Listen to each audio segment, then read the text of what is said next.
now. Hello, good evening, good afternoon, wherever you are on this planet. Welcome to Open Minds Open Mic.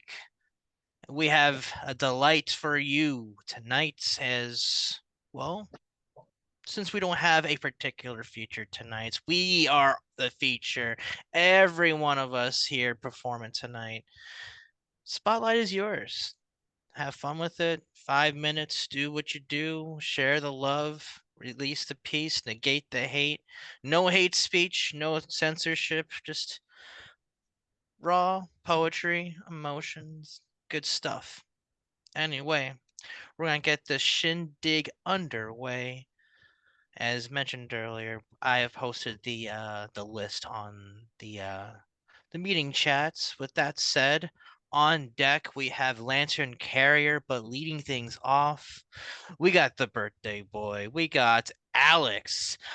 Take it away when you are ready. The mic is yours. Okay, hi everyone. This is my 33rd birthday, and someone asked me if I was 18. I said, no, I'm 33. Look at my ID card, and Mr. Bear is a good teddy bear, so let's get this thing rolling.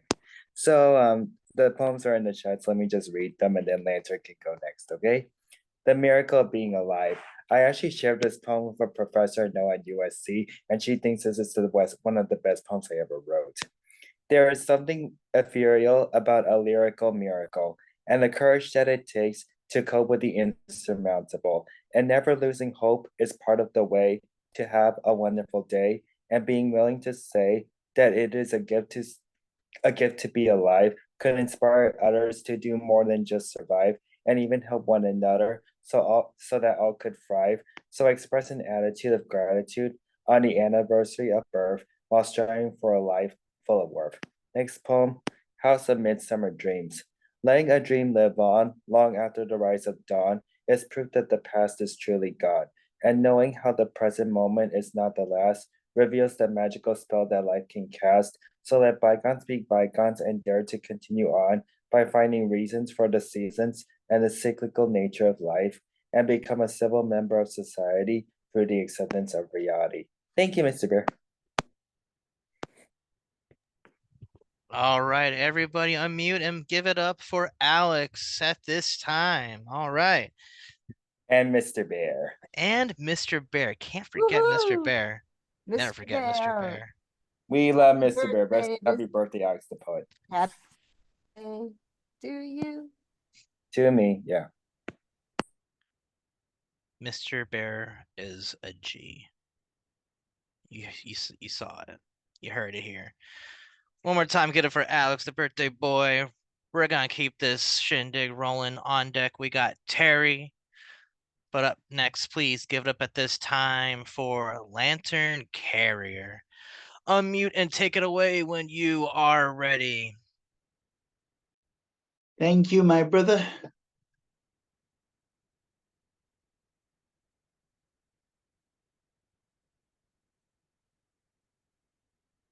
I once swam in stunning reefs beneath the waves. Specks of red, orange, and bright blue-green corals glimmered within a seabed of aquamarine waters, while I banqueted with oysters and pearls on the ocean's floor. Above were the fierce winds and turbulent tides, but here under floral robes of bewitching beauty, all was tranquil, majestically elevating, and serenely peaceful. It was here I first felt peace, as the source of supernal splendor knew that to love was happier than in being loved. Alas, in my ignorance, one day I saw a most beautiful alien fish and was subsequently lured from freedom into a fisherman's net of sorrows, pain, isolation, and suffering. I was born with human intuition acquired from my patients' previous life experiences. They told me stories of the glories of Africa, of the opulence of its people and assets, its Ubuntu, Umoja, and Amani, of harmony before the invaders came, ransacking the villages, robbing them of the glittering gold and diamonds. They weave tales like those told by Griot, stolen gems and freedom, of betrayals by those with forked tongues, of Wazungu who created heinous weaponry for the purposes of subjugation, enslavement, and exploitation. Mom told of how my ancestors died in millions on boisterous seas, in strange vessels and cesspits of nearly 600 years of struggle, hanging on the precipice of darkness, the thread of golden hope, the only means of survival in many alien lands. Now I remember, trapped in this fisherman's net of sorrows, I feel a fear, loneliness, and insecurity, a kind of disparity and segregation, not so dissimilar to my parents' stories. Would this mesh my ghetto or slum of sorts? I'm in a tin can of sardines. Mom told tales of the rape of ugliness, ushering innocent souls to Hades before they even got to paradise, while the enslavers gathered like friends, accustomed to the icy chill of callousness, the emptiness of pallbearers at funeral marches, calling out to the gates of heaven. I tried to sing, like my mother had taught me how, of the ancient Negro spirituals for healing, a positive fire to the soul, and the strong rum and herbs that brought solace to the spirit, beneath the heavy yoke of oppression, the poverty, and tears from constant defilements of the people. Yet I'm a fish, taught to live in slothfulness and indolence, as I struggle with complacency and inequity, too weak to free myself from this dark web of sorrow and despair.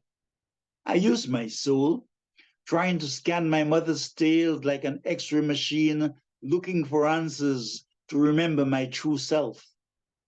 I once swam on stunning reefs beneath the waves, specks of red, orange, and bright blue-green corals glimmering within a seabed of aquamarine waters, while I banqueted with oysters and pearls on the ocean's flow. It was here I first felt peace as a source of supernal splendor, knew that to love was happier than in being loved. Come, my beloved, grant not a lighter burden, but a much stronger heart. Come, Mountain Carrier. Thank you. How transcendent. Everybody give it up for Lantern Carrier at this time. Thank you.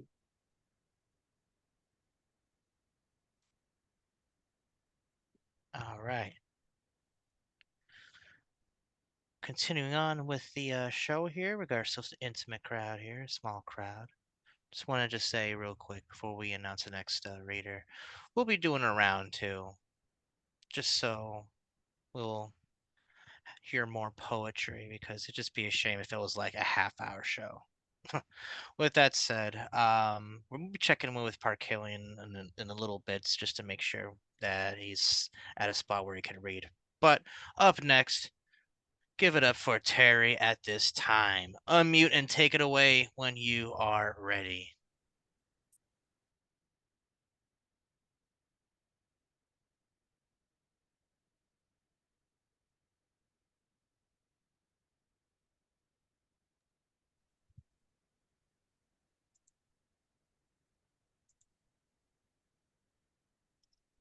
Terry, are you there?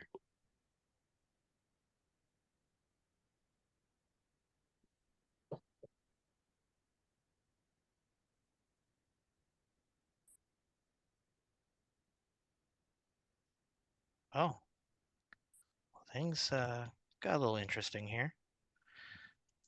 With that said, there's only one other reader on this list, and at this time, I guess give it up for me. All right, so let's see here. I didn't expect to be reading this soon, but let's see what we got here.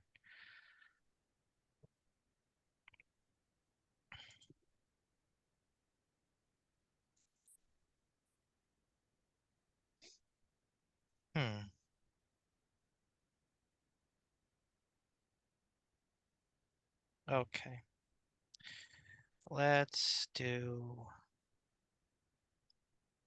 this one. I don't think I've ever read this one.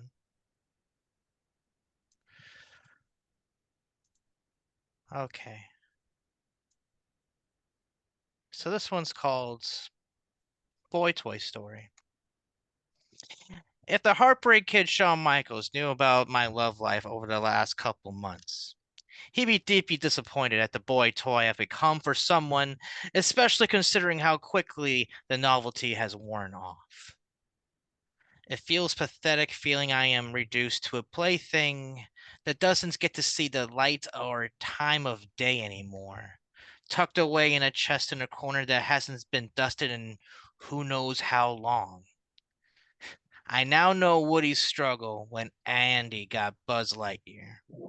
Imagine that, but with other toys and constant distractions, kind of makes you wonder who wrote this Toy Story. Definitely not Disney. However, Pixar may want in on this, though. At least I'm still in good condition, despite age and trauma. Perhaps good enough in someone else's eyes that could see beyond the flesh and maybe want to invest some time and energy into something beautifully beyond our comprehension. Poem. So there's that piece.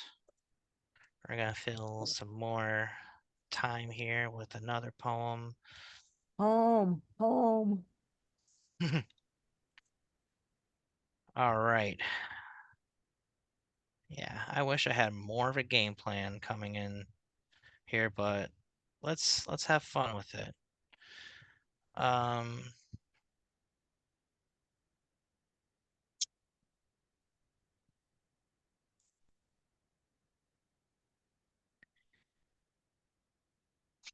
Okay. This is a stupid piece. By stupid as in it's like, I don't know. It's a thing. Back when I was doing, I don't know, food porn, I guess. Someone challenged me to do one on chocolate donut sticks. So here's what I came up with.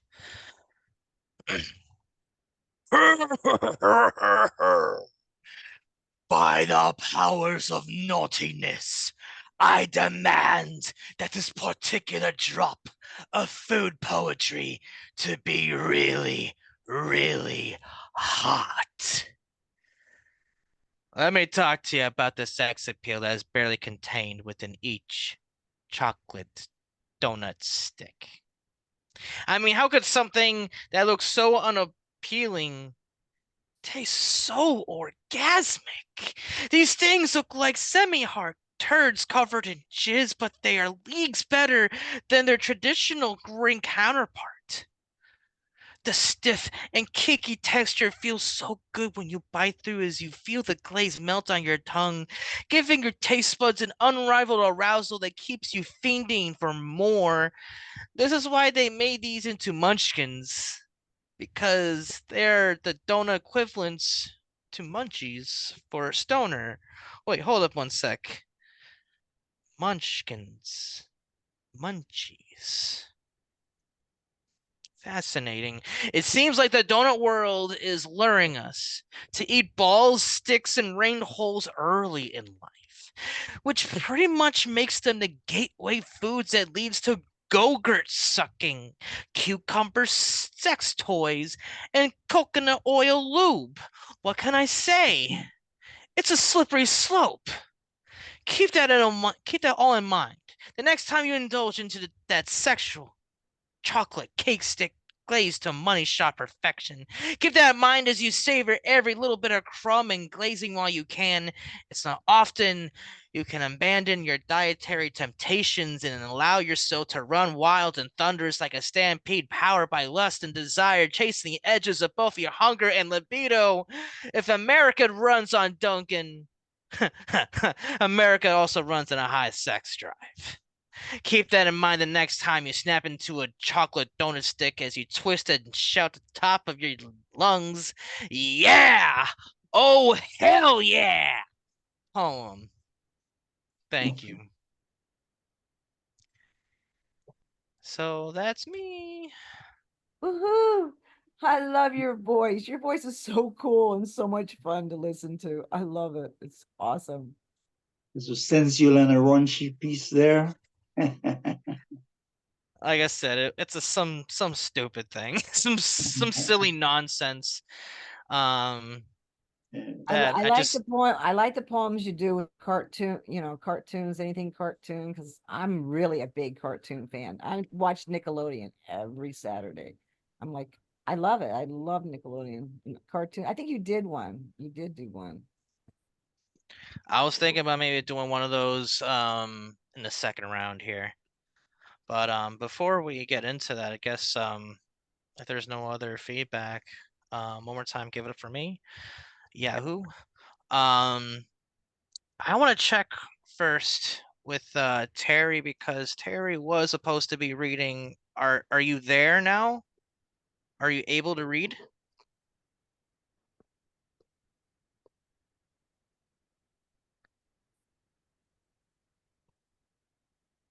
I'm gonna take that as a no. I mean, she Okay. may not be there. That's just a photograph you're seeing. Yeah. I was just giving time for there to be like an unmuting and a response, but seeing that there's not a response, I'm just gonna remove her from the list and What about for Martin? now. And I'm gonna update the list so we could have Generalissimo on deck. And up next at this time, please give it up for Park Killian. Take it away when you are ready. All right, thank you. Sorry for the delay earlier. I was trying to get to a bus, which is not here yet, so I went off into the woods here for a little bit. So I think the cicadas have quieted down a little bit, but I love the sound of cicadas, and that inspired me to look up this poem I wrote many, many years ago. After college, I had the amazing opportunity to spend the summer studying the language of the Republic of Georgia, which was not a separate republic yet. It was still in the Soviet Union. And one of their assignments was to write a poem. So I wrote this poem. I found it recently in Georgian and had to retranslate it into English for myself. But I'm going to read it here in both. Here's the Georgian, or Kartuli, as they call it natively. Bunduli koshki. Chemi koshki dabrun debia. Skva sachit ki ichkva neba. Rotsa kutches shevuchve klaf. Ispertsashi a prindeba. Kaliebis zuzunis shua. Skel natel nisushi ikageba. Grilem tsane chanchkers kifkedav. Tsarisgan chamo ischameba. And then the recent retranslation into English, Returning Tower. My tower has once more returned. Another side it showed my eye. When I around the corner turned, it launched into the violet sky. Amid cicadas' buzzing call, I'm lost in a warm white mist at noon. But now I see a cool green waterfall cascading down the face of the moon. Poem. And then this poem I was thinking about today that I don't think I've read here. Taking us away from the cicadas of summer to the cold, harsh weather of the north. I've been a fan of owls since I was a kid, and one of the designs I made a while back was of a snowy owl, and I wrote a poem about it, the snowy owl, a while back. And apparently this coming Sunday, next Sunday, a week from Sunday, is Owl Appreciation Day. So my weekly email is going to be about the snowy owl. And let me know if anybody wants to join my weekly email list. So this is called Song of the Snowy Owl. This owl floats above the snow to scan for signs of life below. Unlike its kin, it flies by day while wandering around to hunt for prey across the Arctic tundra waste. in search of creatures to its taste, like lemmings heading for a fall, while we wonder how they survive at all. Poem. Thank you very much. Thank you very much. Everybody at this time, give it for Killian. Thank you for I'll killing. put a- I'll put a link in the chat if you want to join my email list. Yeah, playing with languages there a little bit. Sweet. Georgia. My big passion.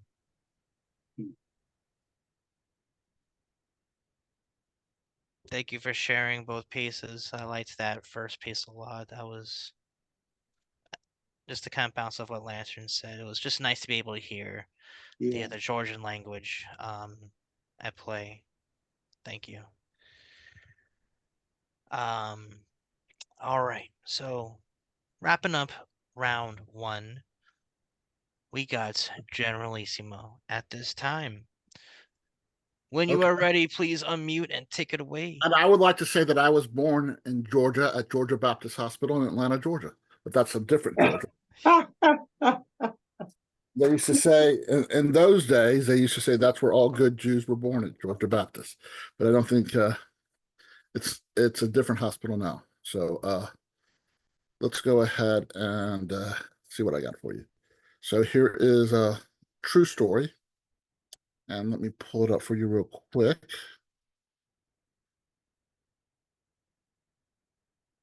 It's titled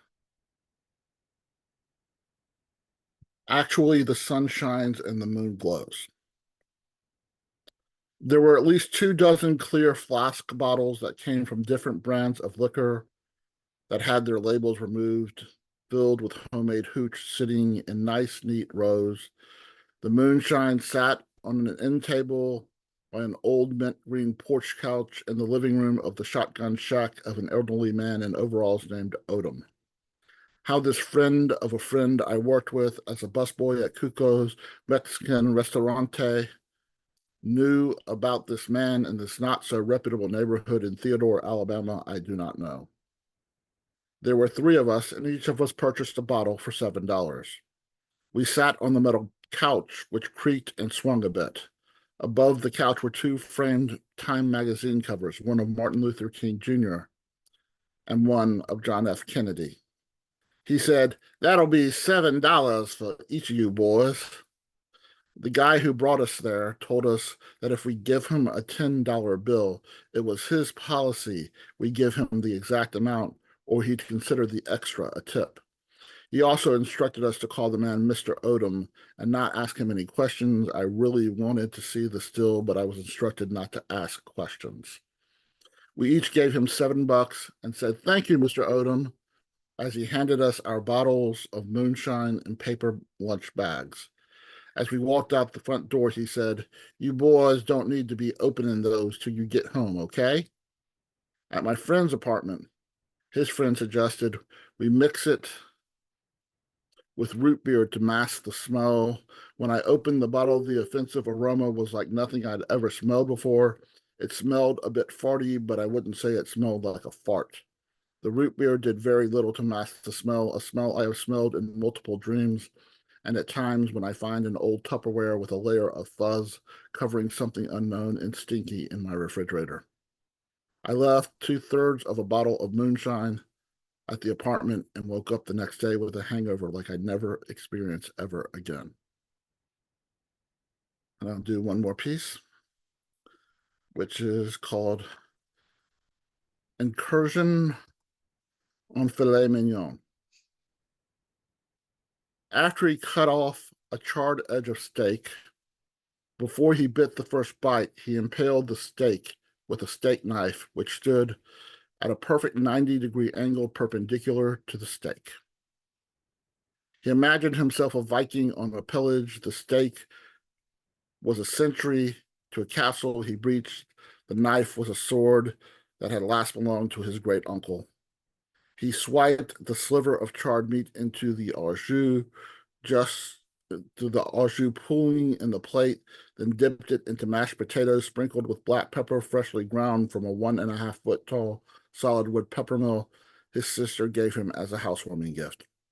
He savored the savory bite as his teeth chewed, his taste buds invaded his brain with endorphins, which found decompression with a single sanguine swallow of Syrah, sending his satiety into a detention until he could attack his dinner again.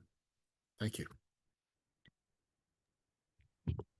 Everybody at this time, please give it up for Generalissimo. Damn right. Thank you again for sharing. Yeah, woohoo. Yes.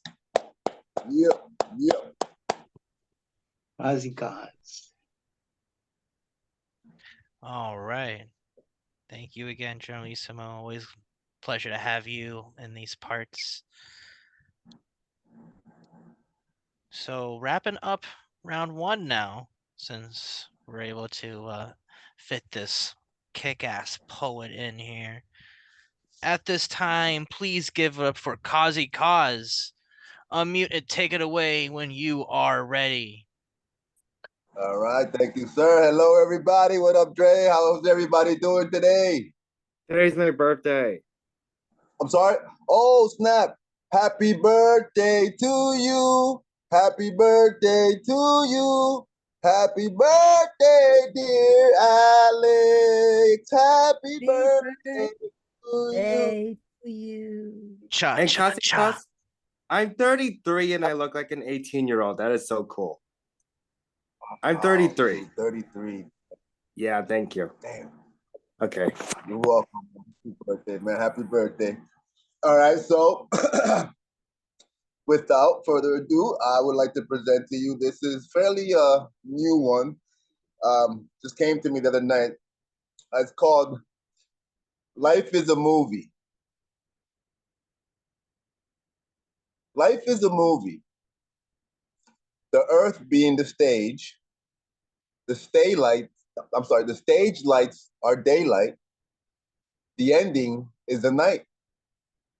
The elites are the producers, the politicians, the directors, the government choreographs, the military, their private security, and the police, their henchmen. And the media handles makeup. Everyone acts accordingly. The dressing room, however, is yours because the star is you. Your co-stars are those truly in your corner. And of course, the extras, everybody else.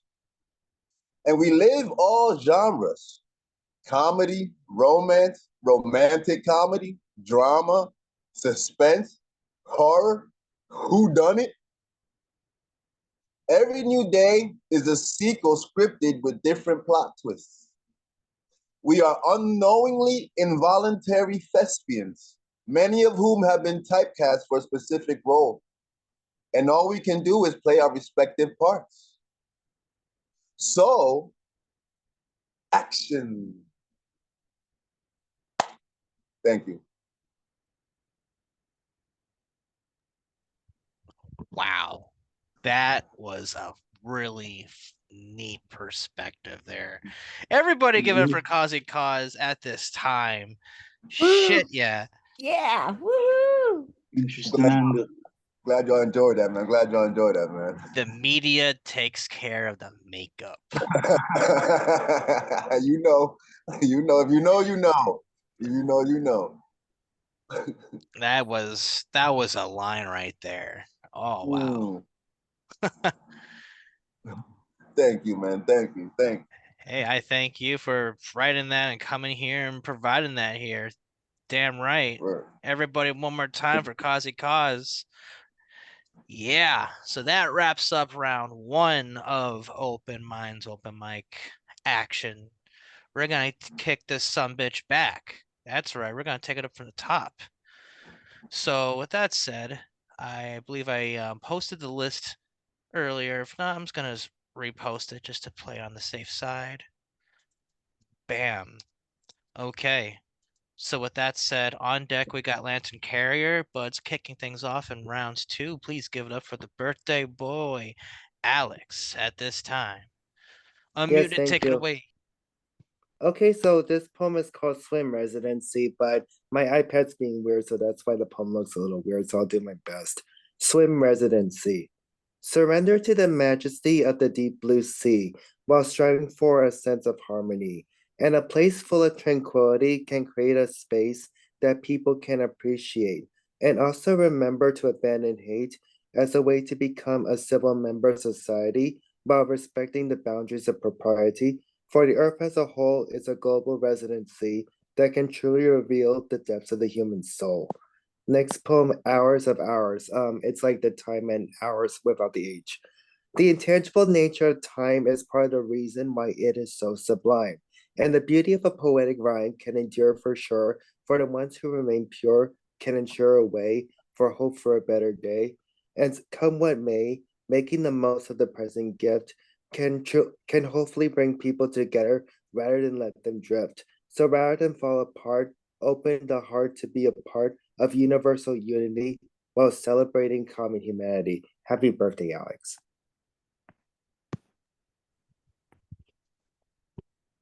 Everybody at this time, give it up for Alex. Thank you. Woohoo! Thank you, Alex. Happy birthday. Jazz hands. Thank you, Alex. Happy birthday to you too.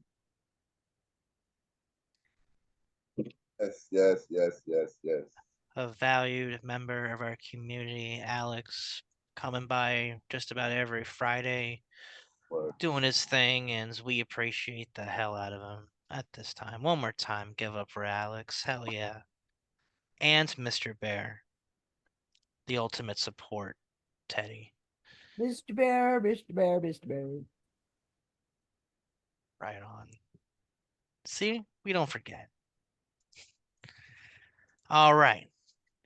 Continuing on with round 2. On deck is your host, myself. But at this time, please give it up for Lantern Carrier. Unmute and take it away when you are ready. Thank you, my brother. Untold assets. The sound of the siren was deafening. Looking through her rearview mirror, she saw the green and scarlet flashing lights speeding towards her and knew instinctively that she was in trouble. Deep down into the South, this was not new, and many parents had equipped their children with the skills necessary to stay alive.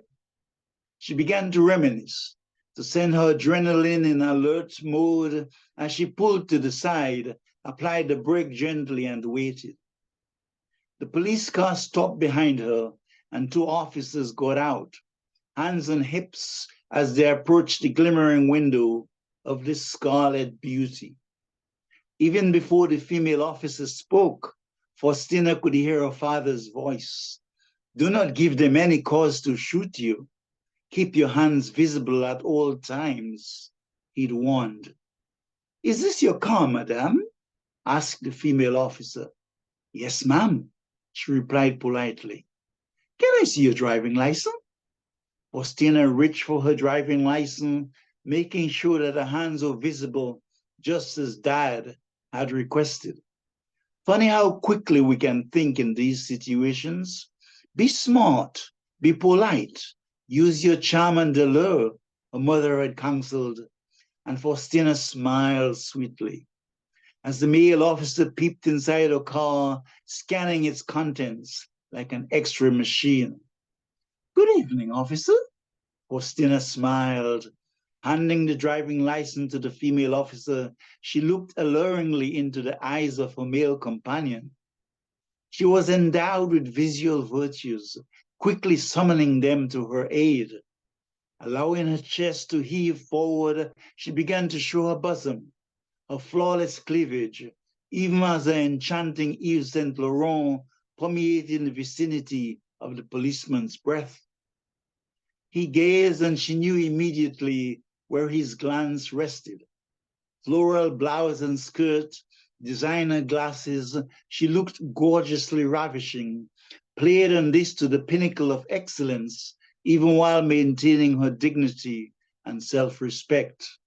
You see, Faustina's mom had taught her all she knew about the ways of men, of how they undressed you with their eyes, the things that was meaningful and attractive to them, as well as how to be poised and dignified, but assertive. Now she also needed to get past the female officer. She remembered Dr. King's "if I had sneezed" speech, and knew that she did not even appear to be unhelpful, even for a single moment. She looked into the male officer's eyes, utilizing her charisma and exquisite beauty to the fullest.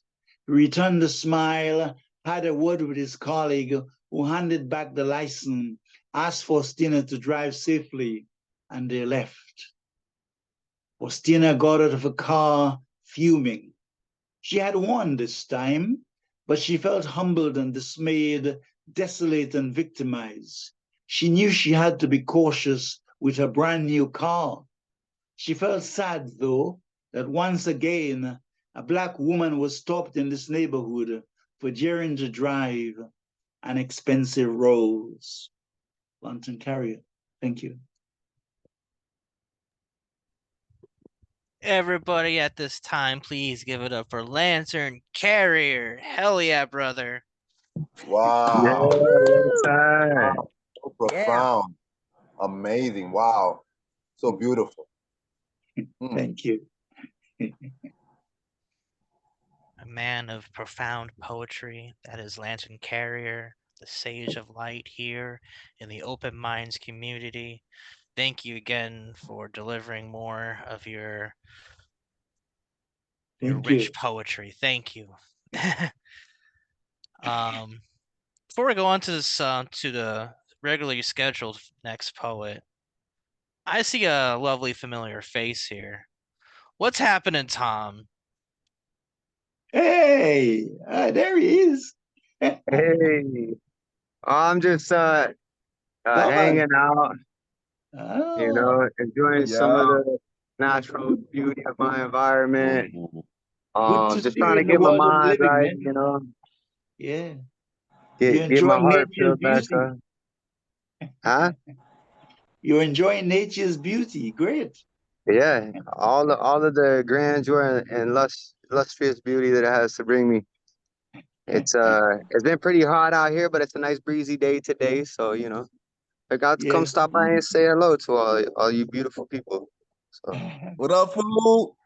that's good, guys. We love you, brother. Chilling.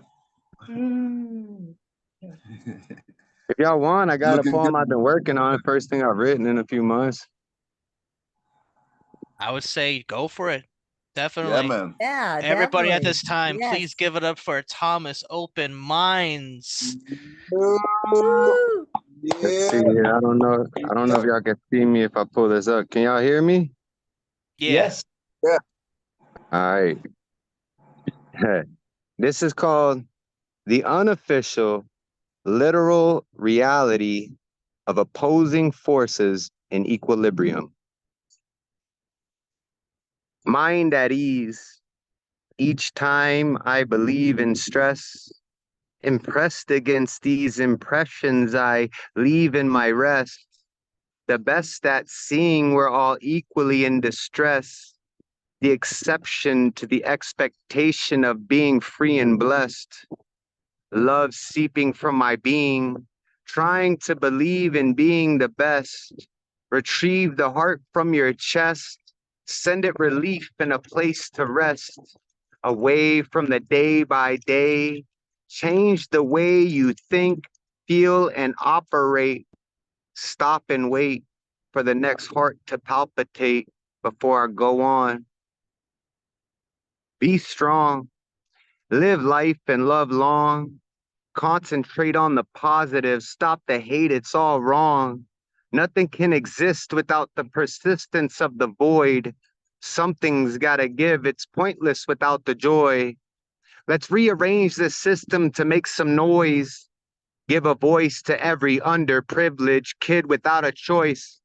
I'm poised to take some action.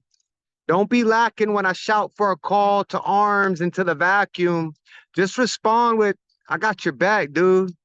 Ring the alarm, it's that true. We bring that new style of bomb filled with hugs and loves and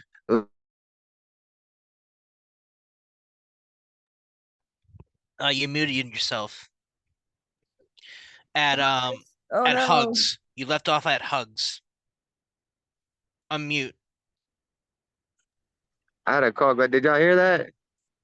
I had a call coming through. It kind of threw me off. Go Try back to hugs. Yeah, hugs. Okay, ring the alarm. Is that true? We bringing that new style of bomb filled with hugs, loves, and laughs too. Dial your mom, tell her anything you have to in order for past dues to be paid. Let's pave the way for us all to be saved. Reorder the disorder in things. Sit back and enjoy all the joy that it brings. Open your minds and sing like it's just wind coming off of a bird's wings. I freestyled the last line there because it's still working on it, but appreciate y'all, man. Love y'all. Perfect Thank ending. you. Perfect ending, yo. Word. I like that's the same when you spoke the other day, yo. That was awesome. I like it, man. I like it very much. That might be your best one, my favorite one so far, yo. Straight up. Your skills, yo. Your skills are raising, man. I can see. Like I'm telling you, man. Keep it going. Keep it up, my nigga. Keep it up. Keep it up. Trying, man, and taking this little break, it's really giving me time to be creative and kind of sit and heal. And losing Gustav was really hurt. So having this time to kind of reflect on that and be creative and have someone as amazing as Dre to hold down the fort, man. Like big shout outs to Dre, dude. Like he said, I'll cover the Monday show, the Friday shows, I'll hold down the Saturday. We got the coming up on August 30th, the hybrid, and with Mighty Mike McGee next Friday. Like, come on, Dre. Come on, Dre. You see the vision, bro. And I really appreciate you. Like I said, there's not enough gratitude in the world for me to send your way, but I'll try. So yeah, man, I appreciate you all. I love you all. Thank you so much for being here and showing love and respect to everybody in the Open Minds family. And yeah, just know your boy is getting his head straight. So when we come back, we coming back strong. So I got some writing to do. My pen's on fire. So thank y'all. I love y'all. Oh, Thomas, today's my birthday. Word. Thank you. Happy birthday, Alex. Happy birthday. Thank you, Thomas. Mr. Bear says hi. Hi, Mr. Bear. I love you. Yes. Thank you, Thomas, for stopping by and doing what you do. Everybody, one more time, show some love for Thomas Open Minds. Yeah. Woohoo! Yeah. And yes, to quickly confirm what Thomas dropped in the meeting chat, there is the flyer for next week's Open Minds open mic with Mighty Mike McGee as our feature. You don't know who Mighty Mike McGee is, gotta check him out. He's quite the delight. He's from California. He is incredible. Yeah. For real. You don't want to miss next week's show. From Invite San Jose, everybody. right? This is gonna be a grand time. And if he happened to been on the Slam Jam when he was in, you would have known a thing or two about pudding. If you know, you know. All right. Hey, I love y'all, but I gotta take off, man. I gotta head back into town. Yeah, like I said, man, thank y'all for showing Dre so much love. And Dre, thank you for holding down the space. And yeah, Open Minds is we gonna keep kicking. And we just gonna get better and bigger and we all here for each other. So I love y'all. Peace. Much love to you. Keep doing what you do, man. You're on the right path. Definitely. Bye, Tama. I made an adjustment in the list just to make sure that Baba and Goma was included. And also just put a little TBD around Sparkillion because he did say that he just hopped on the bus. So with that said, we're gonna jump right into this. Up next is myself. So give it up for your host for tonight's open mic. Okay, so I have a couple pieces here. Thomas's mom suggested like wanted to hear something about like something of the cartoon stuff. So I got a piece that leads to one of those, and this one's called Revisiting a Younger Self. There you are, grabbing hold of that mutant boomerang of a video game controller, eyes glued to radioactive gaming screen, thumbs resting firmly on the controller stick and A button, barrel rolling and blasting away at the forces of intergalactic evil in Star Fox 64. You're freaking out in joy like the honeycomb mascot because the controller is vibrating because of a new thing called a rumble pack attachment when all of a sudden it's 3:30 and you're not gonna miss Pokemon on the living room 32-inch Panasonic. You rapidash your way towards the living room couch, diving with TV remote and cable box remote in hand, spinning exact 180 degrees midair with flair as you descends towards the lumpy comfort. As you do, you simultaneously turn on both the TV and cable box with the channel already set. Nobody knows how cool of a kid you can be behind the social awkwardness. You will have growing pains in puberty and therapy, but enough of that. You waited your entire day to watch Pokemon. This is the time of day you don't have to worry about trying to fit in. Your fourth grade class pretended to like you for one day and threw you in the dirt in the next. This is the time of day you aren't the loneliest kid in recess. Playing kickball's playing kickball by yourself's a drag. However, you'll later end up rounding up other rejects and shoot b-ball every day in 5th grade. This is the time of day you don't think about your dad who will slip into a seemingly unbreakable depression, or all about how hard your mom is trying to be all about how hard your mom is working to be able to sustain the family by herself, only to witness the statue of the woman rust away. But what can you do? You're 9 years old. You have some math, science, and language arts homework, but it can wait. It can all wait. Just make sure you fit in that healthy dosage of visual serotonin into your system as you have fun, as you turn on, tune in, and drop out. Poem. So there's that piece. Yeah, thank you for that. That's awesome. And Woohoo. then this leads to another Beautiful, piece. beautiful, beautiful. This is this is one of the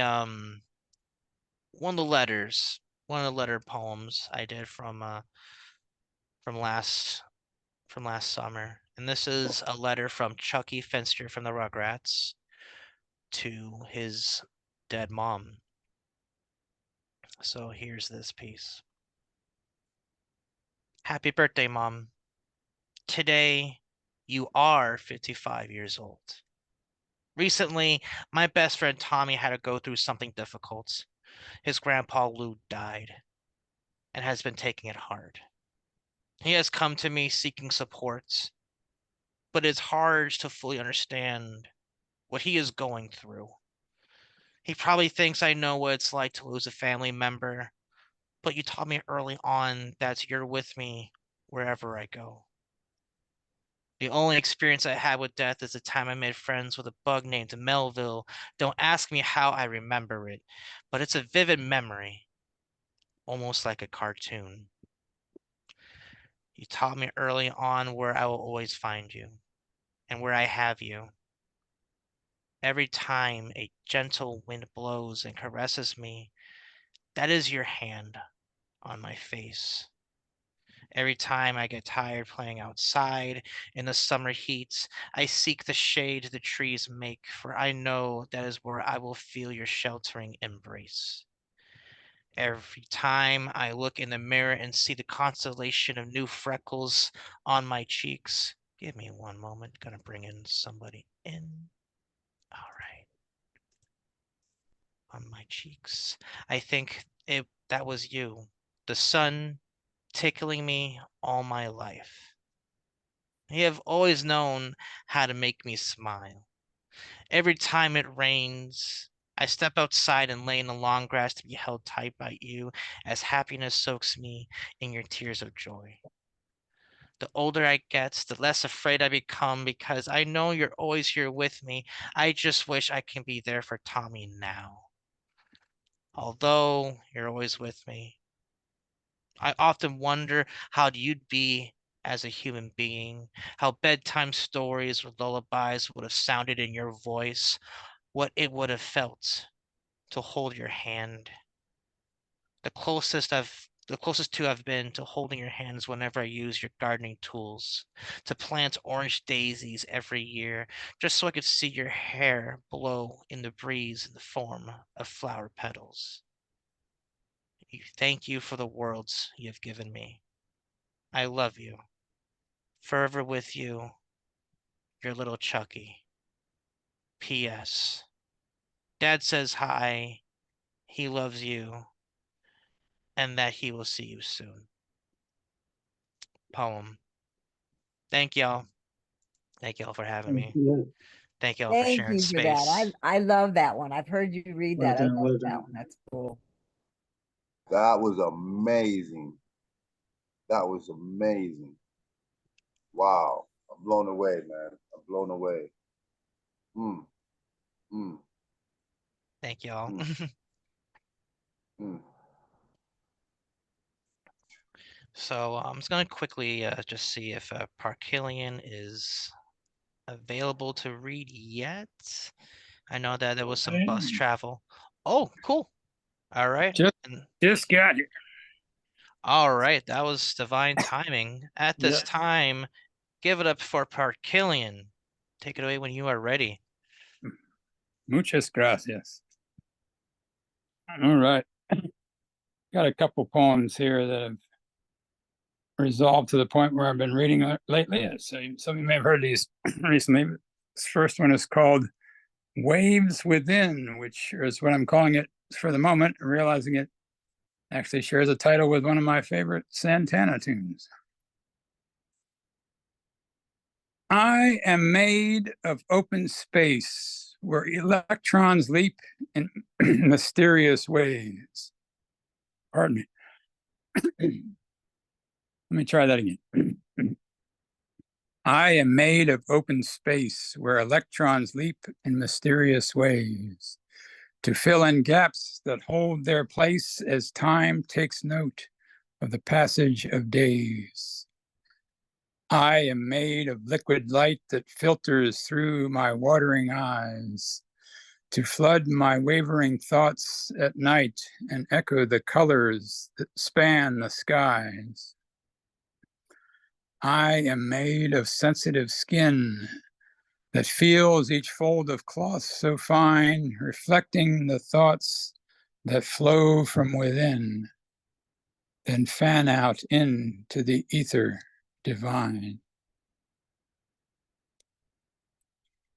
And then this is one from last fall writing workshop where we were, David Leo Serrois gave out a bunch of one-line poems that he came to him in dreams. So this one's called Keep Listening. You'll now have to take the master ladder and keep your ears quite well attuned to voices that call out from sagging shelves that line the walls of this ancient room. For ladders that lead off in other directions have started to crumble from criminal neglect, and no one can tell how much of their knowledge is lost forever. No chance to dissect their hidden meanings, obscured by the mist that shrouds the gems that so many have dismissed. And thank you very much. All right, thank you very much.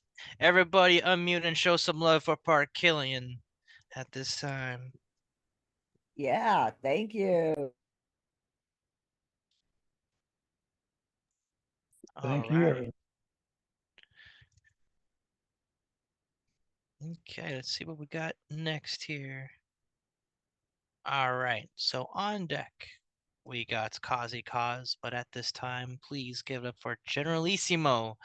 Take it away when you are ready.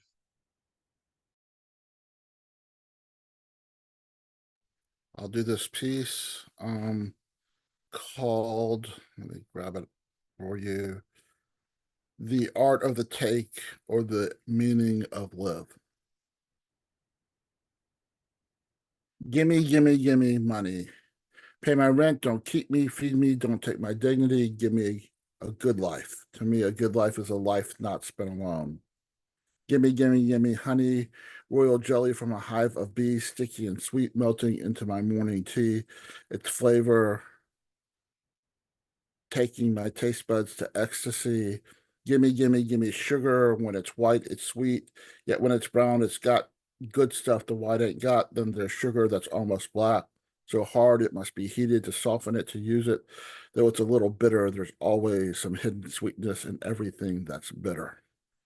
Gimme, gimme, gimme rice. It can be sticky, it can be fluffy, so many colors. White is nice, but a bit of a letdown when you taste brown, so hearty and earthy.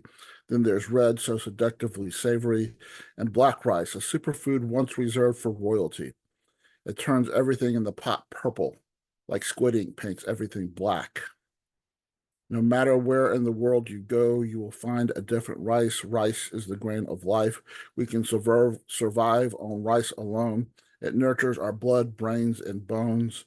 So gimme, gimme, gimme all I want, all I need. Gimme money, gimme honey, gimme sugar, gimme rice, gimme love, gimme breath, gimme air, gimme water, gimme life, gimme the world. When someone says gimme, they really say, let me take from you. And if you give a little every time you take, those you take from won't eat your cake. After all, life is basically give and take, and all human beings take and give. What if instead of gimme, you said, let me give? You might discover the meaning of to give is what it really means to live. Thank you.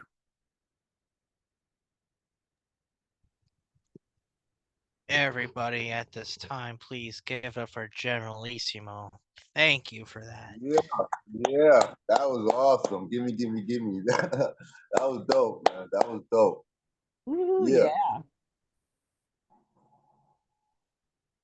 That's gonna be stuck in my head for a while. I dig it. All right. Okay, let's see what we got next here. On deck, we got Baba and Ngoma, but at this time, please give it up for Kazi Kaz. Unmute and take it away when you are ready. All right. Hey, y'all. Time for round two. All right. Excuse me. This one is actually also fairly new. This one is titled, Though We've Never Met. In case I never meet you, allow me to greet you here and now until forever. And know I'll always remember the fond memories we never got to build together. Forgive me if we never come across each other's paths, for I was busy making future plans on one another's behalves. But life kept happening. It just kept unraveling and unfastening, morphing into this spiritual dismantling which I've been consistently battling. However, if ever we were to share the same grace-filled space of being face to face, even if amidst the gratuitously disgraceful exacerbation of this profoundly pernicious and prolifically precarious place, it would eventually spark an ineffably effervescent embrace between us that the world could never ever think to deface, or debase, or replace, or erase. One of my biggest fears is leaving this world without leaving a single trace. But even if I were to, just in case, my plan was simply to love you for the very rest of our lives, while manifesting a peaceful harmony to where we could both close both of our eyes and be together, side by side with forever, setting eternity free so it could eventually fly. Unencumbered by distance, weather, or time, to the highest of pinnacles within the heavenly skies. Let us rekindle the light out of which we've been so spitefully swindled, before it continues to decline and eventually subsides and dwindles. And in time, hopefully, it can provide a profoundly sublime kind of tingle that would lovingly climb up each one of our spines and mingle with the supremely premier divine, such as when we lived in much simpler times, like going to play outside or having to fop our first pimple, which hurts because, as you already know, it's never quite that simple. Plus, it's only me, a singular entity, in a more than villainously infinite entropy, on a destiny for our love to be seen as a sacred symbol of eternity's never-ending blissfulness. For I would be very remiss if I didn't address the primary gist of our fictionally infinite happiness. So I'll begin with this fictitious little kiss to whisk you away in a whimsically whispered wish that wishes we were wishing upon the stars which gaze far beyond and way ahead to more pleasantly sunny days.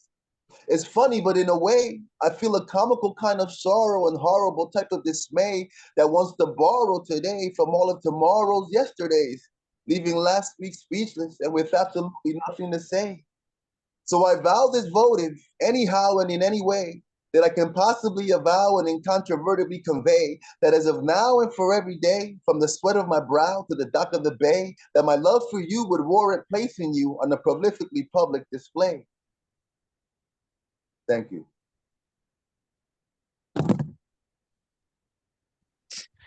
Oh man, I don't know what just dropped, but was there a microphone that just dropped? Because you might as well. Mic drop. Everybody give it up for a Kazi Cause at this time. Love that one, cuz. That was awesome. Woo, cause to cause, yeah. Thank y'all. Thank y'all. Thank y'all. I appreciate it, man. Thank you so much. Definitely appreciate every time you come by and doing your thing. Definitely, my man. Word, All word. right. Let's see here. We're about to be finishing up rounds 2. On deck we got Cora Gray, but at this time, please give it up for Baba and Goma. Take it away when you are ready.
So, this is a poem from my book. The book is called I Didn't Come Here to Tap Dance.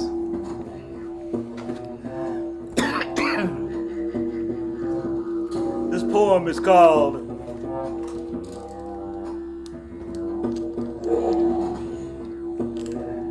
The State of Emergency That Nobody Told You About, or the low down on the down low.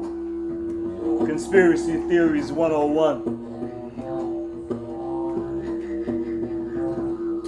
Pull your fire, don't shoot the messenger. So I know that this message be stressing you. I'm a mirror, yeah, yeah. I just reflect what I see, well, yeah. Please don't shoot me. I'm not the enemy. Listen carefully and pay attention. This poem will not be on Facebook, will not be on YouTube or Twitter, will not be published in an anthology, it will not be on the 5 o'clock news.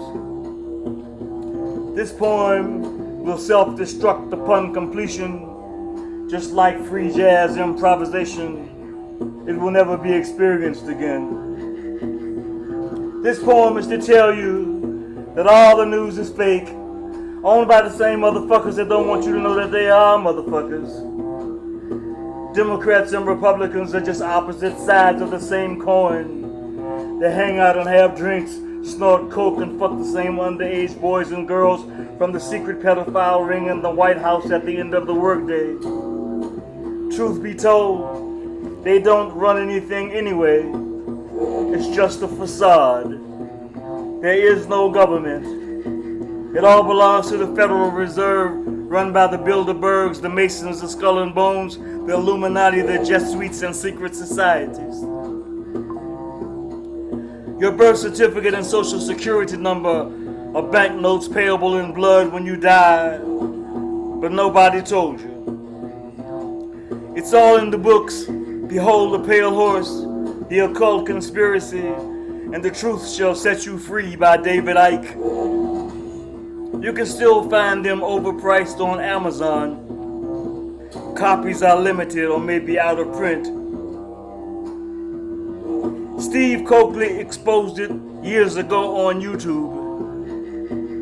The Holy Bible is fiction designed to control you. Actually, it's an astrology book. You think I'm talking heresy? If Jesus really saves, he would have done it already, but he couldn't save himself. I turned off the president's speech. It's all an illusion anyway.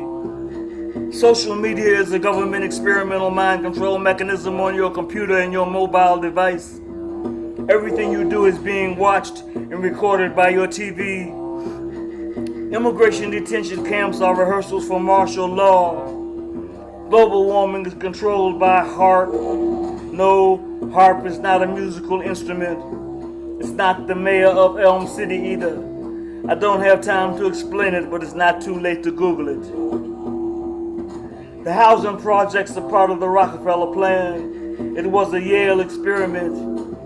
So is gentrification. The food in McDeath burgers, Kentucky Diet and Ice Slop is fake too. Designed to prepare you for Soylent Green. The New World Order is sitting on your doorstep. When the doorbell rings, don't answer. If you act now, it's not too late to stop it. Trump skin thin is a fake president. Mumia told me resistance works, but justice still rides in the back of the bus. So where's John Brown when you need him? Remember, struggle will set you free. Don't forget, you never heard any of this from me. This poem is a last warning. It will now self-destruct. 5, 4, 3, 2, 1.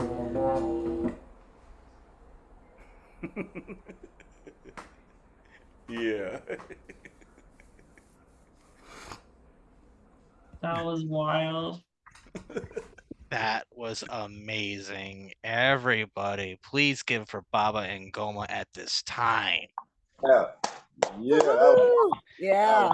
You must be at my age group because, yeah, I really related to that. Okay.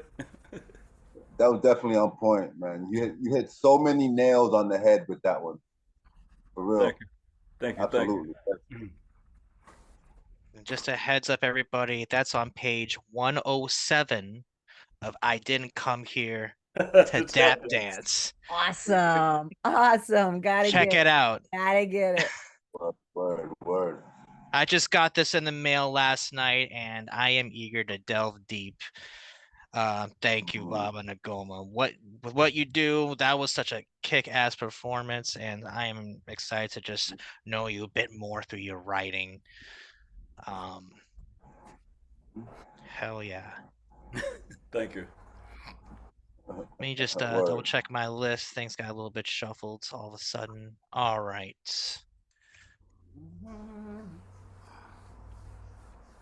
I saw that some console entered the Zoom room. How's it going?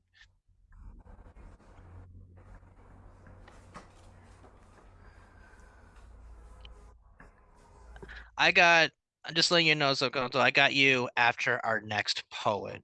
All right. You'll be wrapping up rounds 2. But before we get to you, everybody at this time, please show some love for Cora Gray. Take it away when you are ready. I just want to say thank you, everyone. I've been stuck with COVID for the last 4 days. I think today's the first day I got my voice back. So I hopped on and heard all your lovely voices. I was like, oh, this is so great. Socialization. I had a fever dream. I had a fever poem last night at 3 a.m. It's not finished. I've been tweaking it here now. No title because it's super new. It's gonna jump around at the end, but here it goes. Oh wait, is my mic on? Okay. Sometimes I zone out so much that the shadows move. Sometimes I lose myself, lose my physical body too. I mean, the identity void of body, the body cast aside of its spark in perpetual nosedives, the ego a stranger, the ego a jailkeeper, a pinnacle player who doesn't know the rules, but still manages to win the pennies in the collective pool, keeping the cards shuffling to crowd the mind, distract the eye, rewind. I can't remember a time. I'm not always in a crisis of who I am. Who I am is a puzzle piece glued together by favorite emulations, animations shelved neatly to pick up and go like compact discs in a black leather briefcase, zippered shut, watertight like the seal of 1,000 faces to put in front of my own, because if I remove the mask, then the hermit crab goes without a home. I'm the shell. I play that role well. Now, sometimes I believe I finally see, I get inspired to break free of my habitual dilutions of circumlocutions, polluting my vocal cords when I speak in revolutions with the capital I. I get synthesized, wind myself up until I'm supercharged, energized for the next phase when I go silent. Diminution, disassociative crazes, perpetuating an isolation, self-interrogation of misappropriation of sensory information until I'm overloaded, overwhelmed, overtaxed. I need assistance to get it out.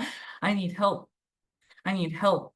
I need help deciphering partitions of myself when I was like Sisyphus at age 7, rolling burdens up mountains, pushing on without abdication at 13, self-mutilation, intoxication at 17, 18 points into strength building exercises, running revolutions in my head until I was strong enough to run. And I ran aground into the Navy, aground into adulthood without wondering why my feet hit the ground. Now, there's a reason to believe I may be autistic, but it's hard to process what that means if every memory locked inside my cognitive labyrinth floats like a dragonfly, aims for the atlas, stings like a bee, and pulls no punches. My skull is a wandering artist, dazed and confused, siphoning present muses and finding new palettes to embellish upon that sliver of truth left that's still authentic. That dash of ivory and azul across the surface spread so thick like a furnace, licking drops of oil from a wooden spoon. Here's the truth. If I ever show you the real me, that's because I feel like you can still make believe. You can still imagine a world with fairies and talking trees and things right out of a book, out of the pages. I'm still young at heart. I'm still that child. Lost. At mine, I'm still learning how to tell time. That's who I am. And this vocabulary is nothing more than another partition of me relearning how to make myself get through this world of It's gonna break off. Get through this world of hell. I'm gonna end it there. The rest of it's googly-goog. I might end it at wooden spoon, to be honest, but thank you for listening. Everybody at this time, please give it for Cora Gray. Thank you, Cora. Whoa. Well done, well done. Woo, thank you, Cora. Whoa. That was mind blowing right there. The flow, the cadence, everything, the message, everything was perfect. That was perfect. Wow. Wow. Phenomenal. Seriously, kudos to Wow. you for just, saying pretty much fuck you to COVID. I'm gonna have my voice back. I'm encouraged to use it and I'm gonna use it. And you did a bang out job here. I feel like everybody's in agreement here. Okay. So I gotta say that was pretty badass of you for trying, and here you go. Everybody at this time, one more time, give it for Cora Gray. Woo. Yeah, Cora. Right on. Yeah. Yeah. All right, so we got a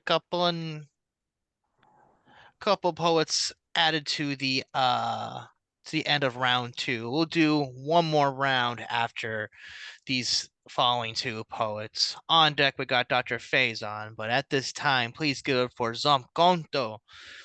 Take it away when you are ready, my man. Thank you for welcoming me. Sorry that I missed the previous poets. I've been traveling today, and when I arrived, I was just crashing out, and then in between catching up with messages and catching up with family. So my apologies for that. The poem that I have, I just wrote it, but I just never practiced it. It was just like stashed in my vault, and I looked at it and thought, okay, let me try it. Okay, so this is called The Famous Painter. A famous painter was once commissioned to sit in front of the largest canvas known to humankind.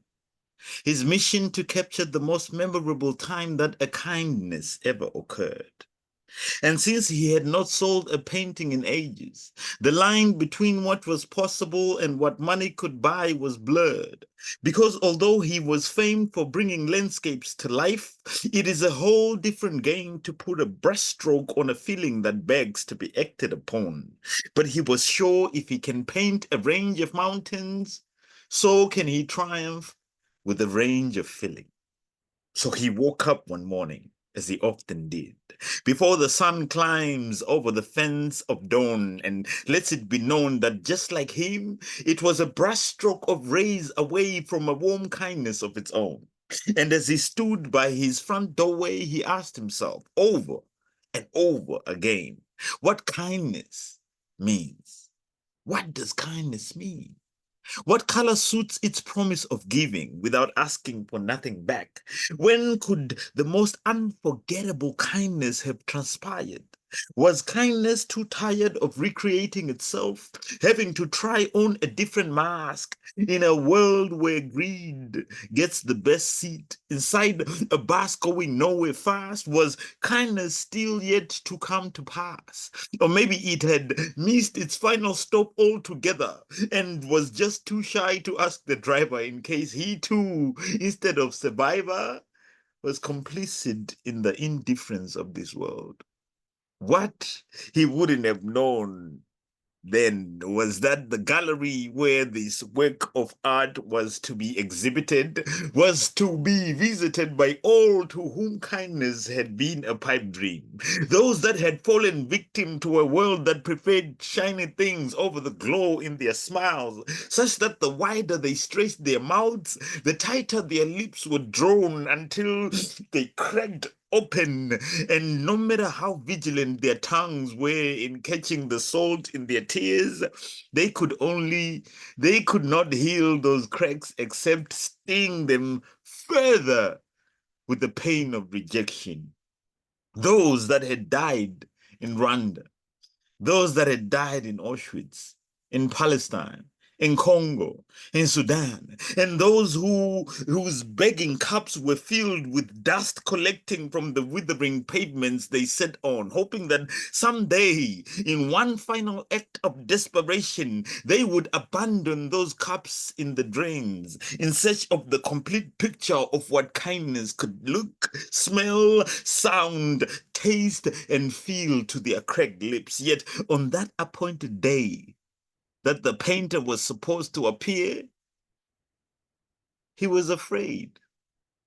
He chose to stay at home, for he promised to learn to be honest first and to be kind first to himself. Zomkhonto Kabadela.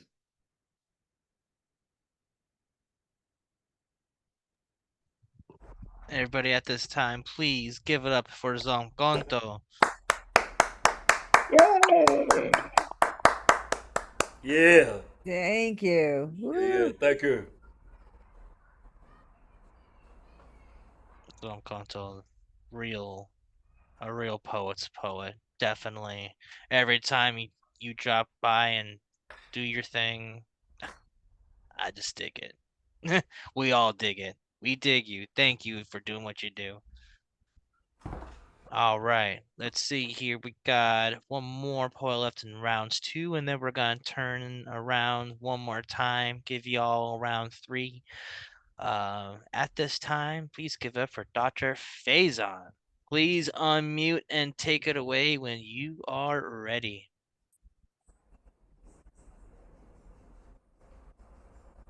All right, hey guys. Yeah, it's wonderful to see you. And I'm also sorry for logging so late and seeing you guys. But the Zamkata, that was mind blowing. Anyways, let me see. Okay, so yeah, I think I'll read a piece and then maybe share a video poem. Yeah, okay, so this piece is called Selfology. Inside spectral lanterns of dusk, you rain tears of mirrors, and every reflection speaks to you in a lost language of found keepsakes of people who belong, like us, to no one in particular but ourselves. All our lives, we were cared for by strangers who one day became family until one abandons the others or the others abandon us to the margins of destiny. We tried to flee as fast as our fears could carry us in search of a reason to stay. How do you experience yourself? How would you describe yourself if you lived in another world? Could you explain the meaning of your life if your life depended on it? Does it? Who are you? What are we? Do we even matter? How do you live each day in the midst of traumas that happen to you as mimes pass by in front of you? What does it mean to torment your heart if you don't know where to find it? What do you need? Why do you need? You ask the sky if you are alone, and deep inside you, someone answers. When the light is soft and dark and deep, like your heart is on earth, I will follow you. In limbo, I will live and die for you. In pain, I will understand. I will arrive dreaming. I will open wide. Will you?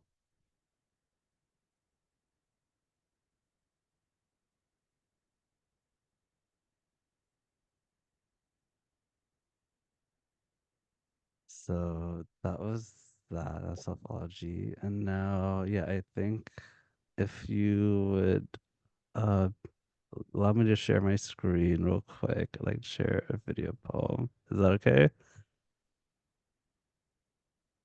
All right, awesome. Let's see. Oh, I'm sorry, Dre, would you be able to enable the share screen sharing? Okay, now it's working. Perfect. All right, so here we go. Okay, yeah. So this piece is called Our Collective Loneliness. Yeah, here we go. Feel as if all the relationships in my life lack meaning. Mostly I feel lonely. I'm all alone in this world. Our collective loneliness. When exactly did we segregate ourselves into quiet bubbles of fog? Stranger, I'm sending you good vibes. Stranger, you light my day and set it on sapphire.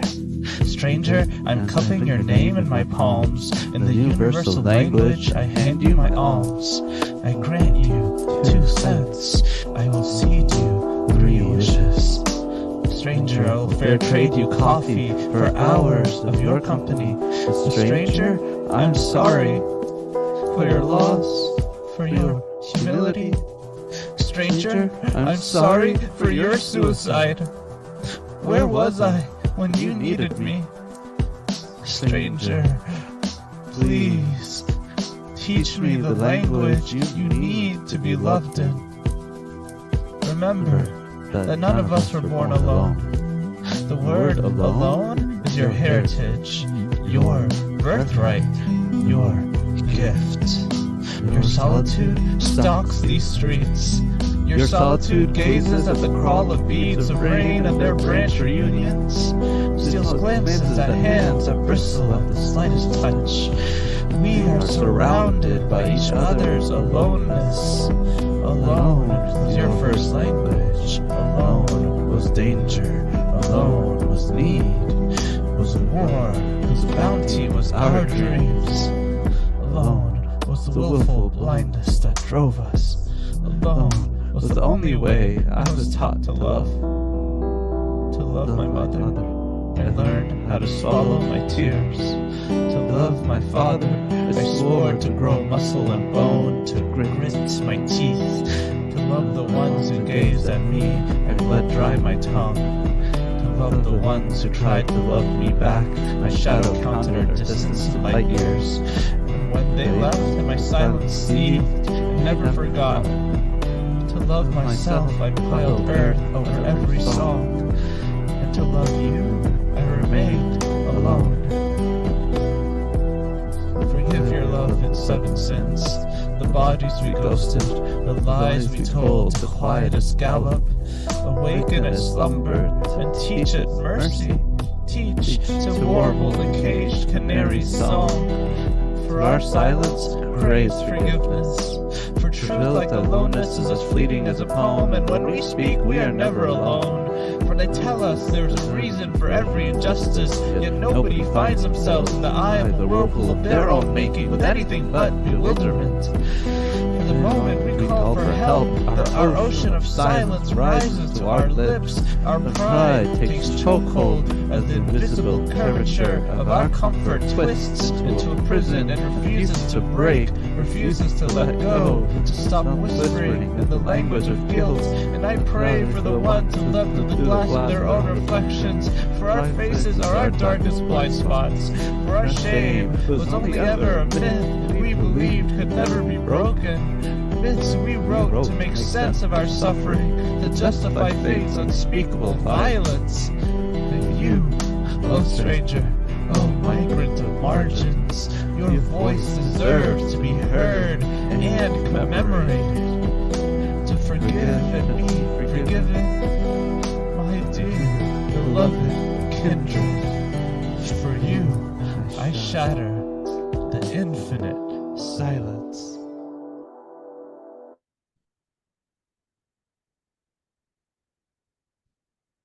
That was it. Thank you guys so much. Everybody at this time, please give for Dr. Faison. Thank you, Dr. Faison. Yeah. Gentlemen. Name it to I the love the style. idea of migrant of margins because in its most literal sense, when compared to the idea of migrants crossing borders, and then the idea of a pen smudging and writing across a margin. That was beautiful. I love that. Much love. Y'all are amazing. Thank you so much. Thank you very much. One more time, give it for Dr. Faison. All right. So that concludes rounds 2. Yep, round 2 of tonight's show. We'll do one more round since we got ourselves a nice core of poets here. I believe I posted the well, it's been a little while since I posted the list, I think. Let me just do that real quick so that everybody's on the same page. On deck is yours truly. But at this time, please give up for Lantern Carrier. Unmute and take it away when you are ready. Thank you. Yes. Some stories remind me of torrential rain, for they run down the faces of my ancestral women, a river of scarlet tears of foreign intrusions, saturating their emotions, suffering the loss of self-worth, their bodies drenched and sullied with the indignity of abuse, of shame. Some stories remind me of hurricanes. I can still hear the howls like waves of fierce currents crushing against the smooth melanin of my ancestors, leaving a wailing sound like fierce tornadoes, scars of deep wounds and devastation in its wake. Some stories remind me of funerals, sad, poignant, slow and deliberate, like the sad demise of millions on enforced journeys on transatlantic ships, packed like sardines, burdened with unmentionable fetters, across continents by foreign intruders, enslaving and victimizing them for over 500 years. Some stories remind me of comforting fragrances, hung amidst jasmines and lavenders across Derbyshire dales and meadows of spring, of successful underground railroads, an undaunting sacrifice, ferrying the enslaved to freedom, of the deep scars of their souls, reaching out in songs to the great white spirit, entreating forgiveness for their oppressors.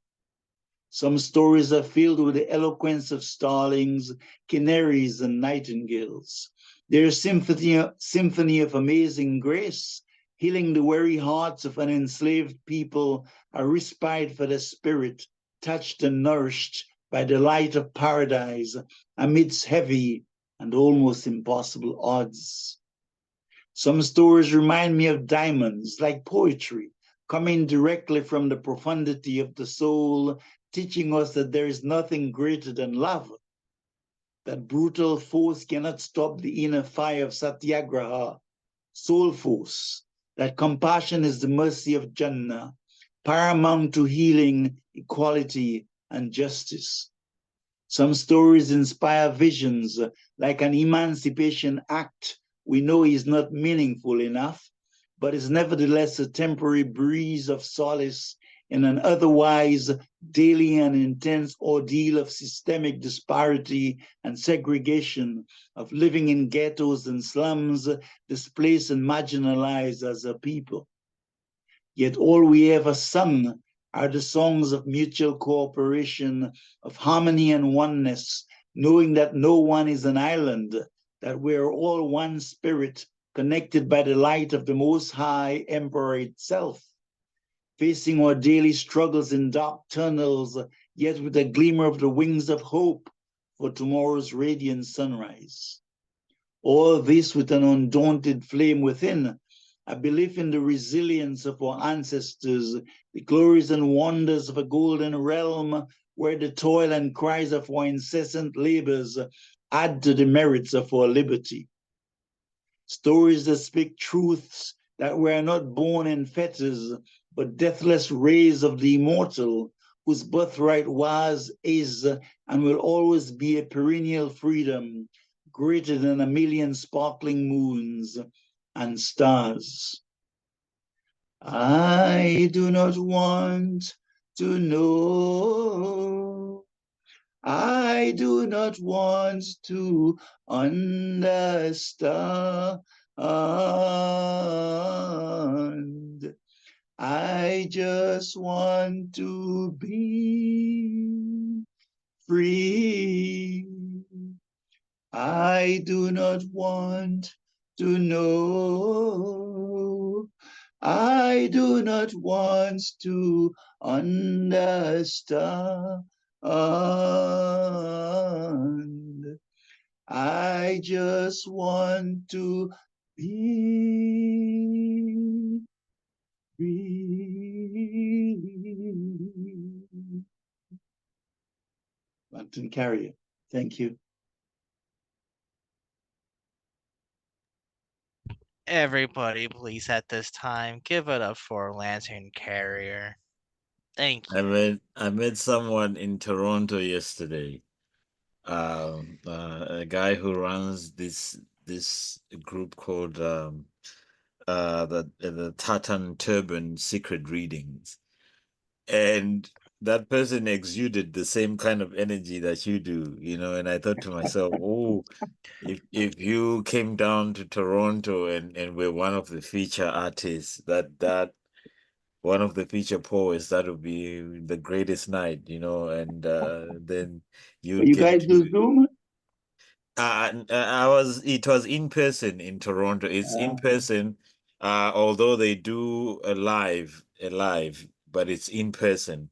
But it would be nice to have you there one of these sessions, because I think that you would instantly, you know, because there's some things that you say that put you in the same echelon of grades as other spiritual leaders, because what you say is greatly spiritual. It transcends poetry, and I'm so blessed to be able to see it in real time. Thank you. Coming from you, Subconto. I was tempted to do the African piece when I saw you, but I didn't. I have a piece called Mama Africa. I don't think you've heard that yet. Oh, I'm happy to hear it. Yeah, I sing in Shona as well too. Oh, you sing in show? Stop playing. Okay, now you're playing with my soul. Stop playing with my emotions.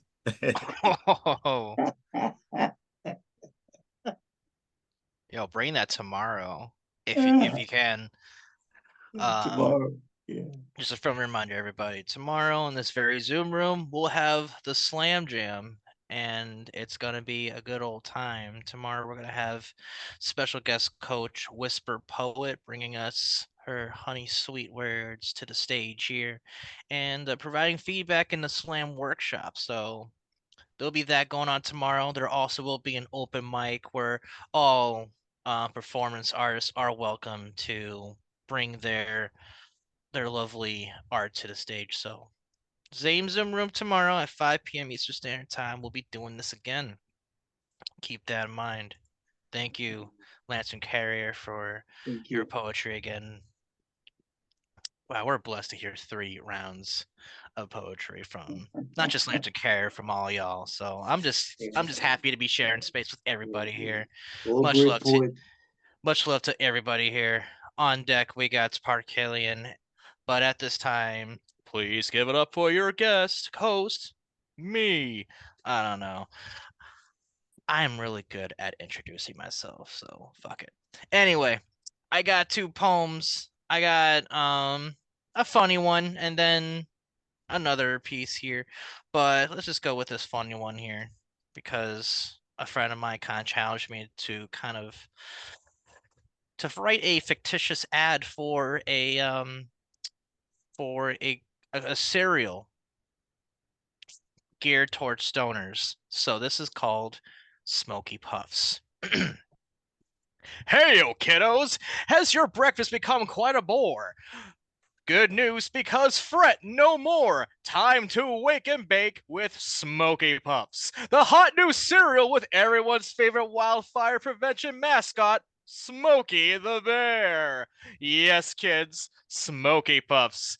Kid tested, DEA approved. Kids nationwide are raving and caving into their cravings for Smoky Puffs. 100% organic, 100% safe to consume, 100% legal, and only 420 calories per bowl to keep you cruising through the bruising of everyday life. obtain higher education like never before because you'll be baked like a cake but getting better scores on your quizzes and tests. And kids, remind your parents that they too can enjoy Smoky Puffs. It's the perfect midday treat to help you power through another work week and can be a part of your next hiking trail mix for your cannabis fix. Only you can prevent forest fires, and Smoky Puffs will help. Put the bowl down and grab yourself a bowl of Smoky Puffs today. Poem. So there's that fun little shit.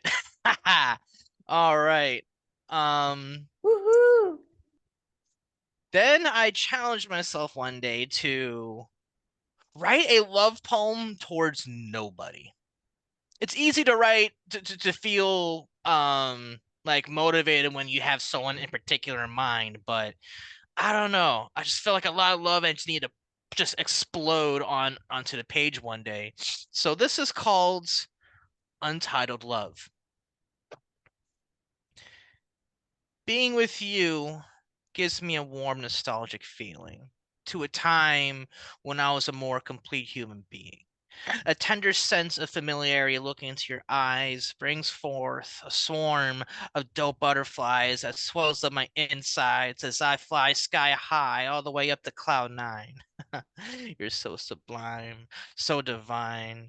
You don't even know how fine of a dime you are. I want to gaze into your eyes under the moon and stars, getting lost, finding passion larger than the size of Mars that eclipse any and all scar tissue memory meteors, with the potential of finding true love much easier.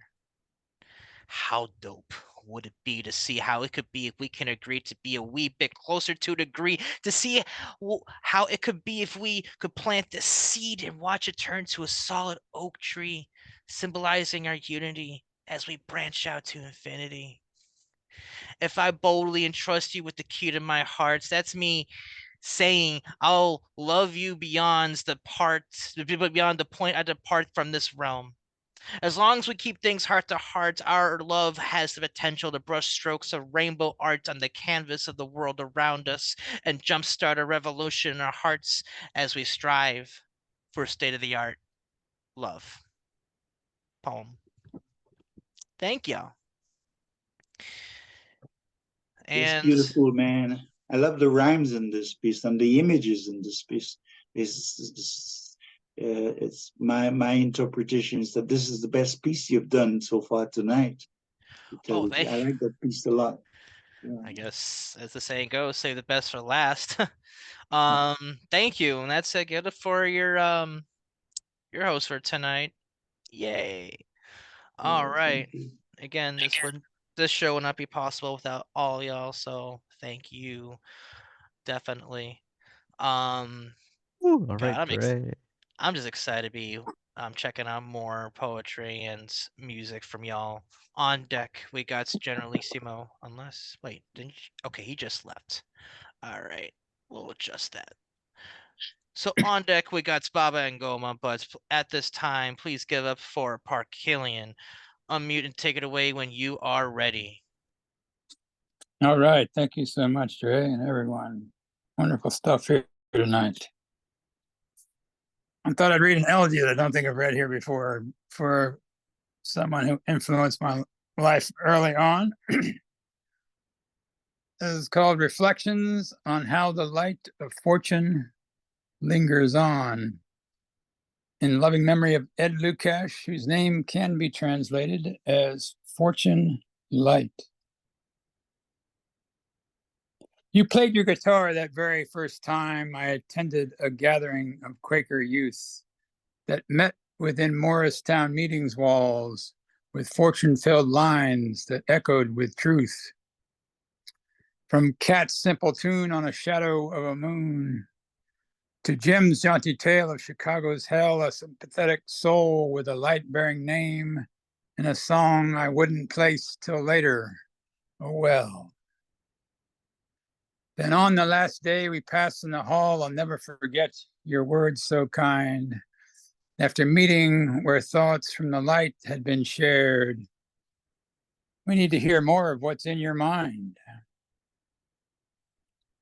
I never quite knew why you had to die, and it's taken a while to realize, Ed. The years have passed since I heard your words, that I really should share these lines in my head.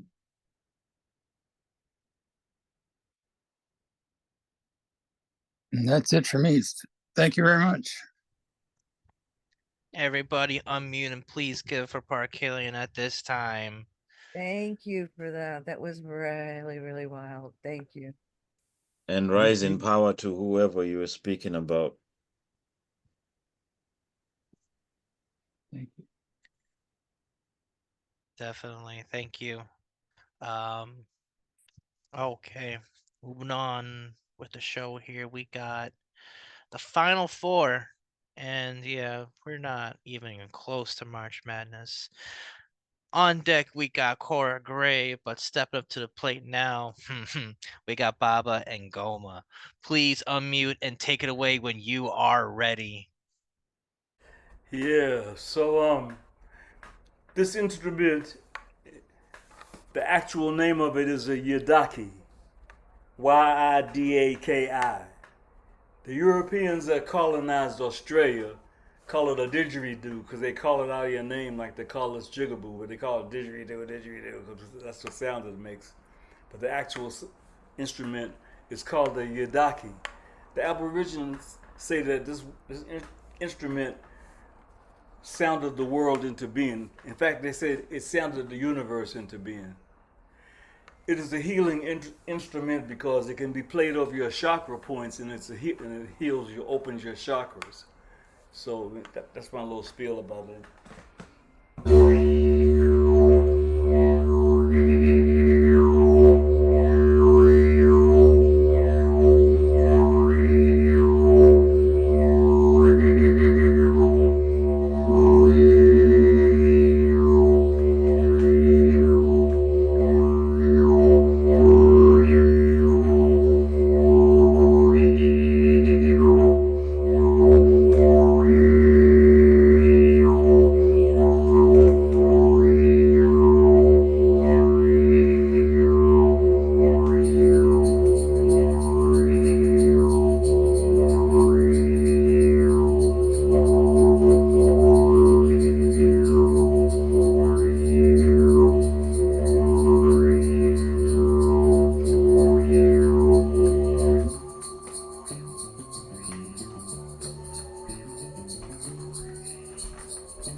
This poem is free.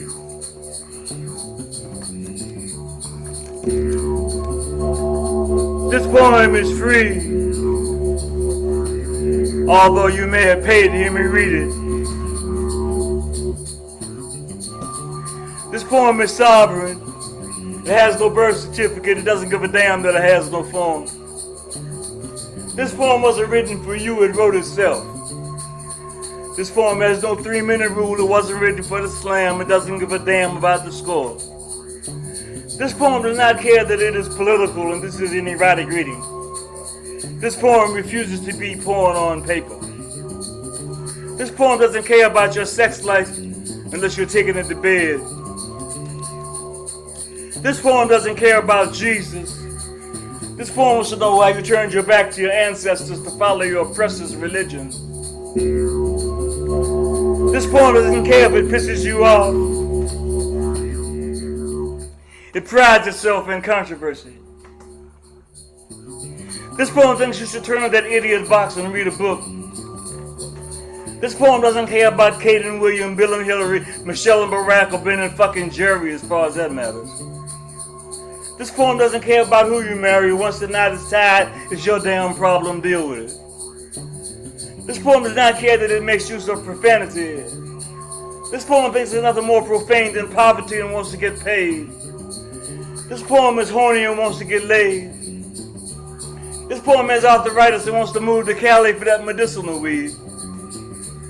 This is not the poem written by Muta Baruka, and it won't go on and on and on and on and on and on and on and on in your mind.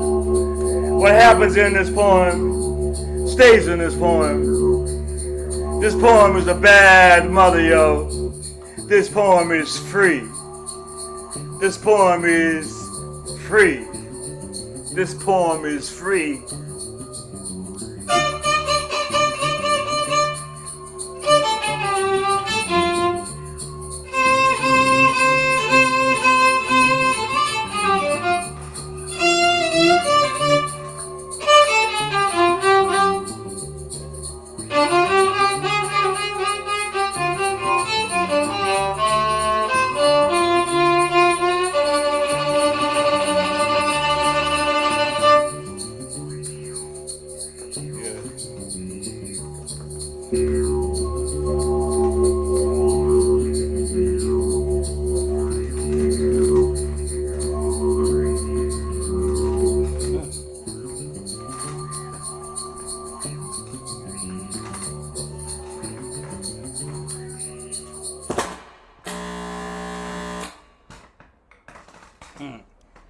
Anyway,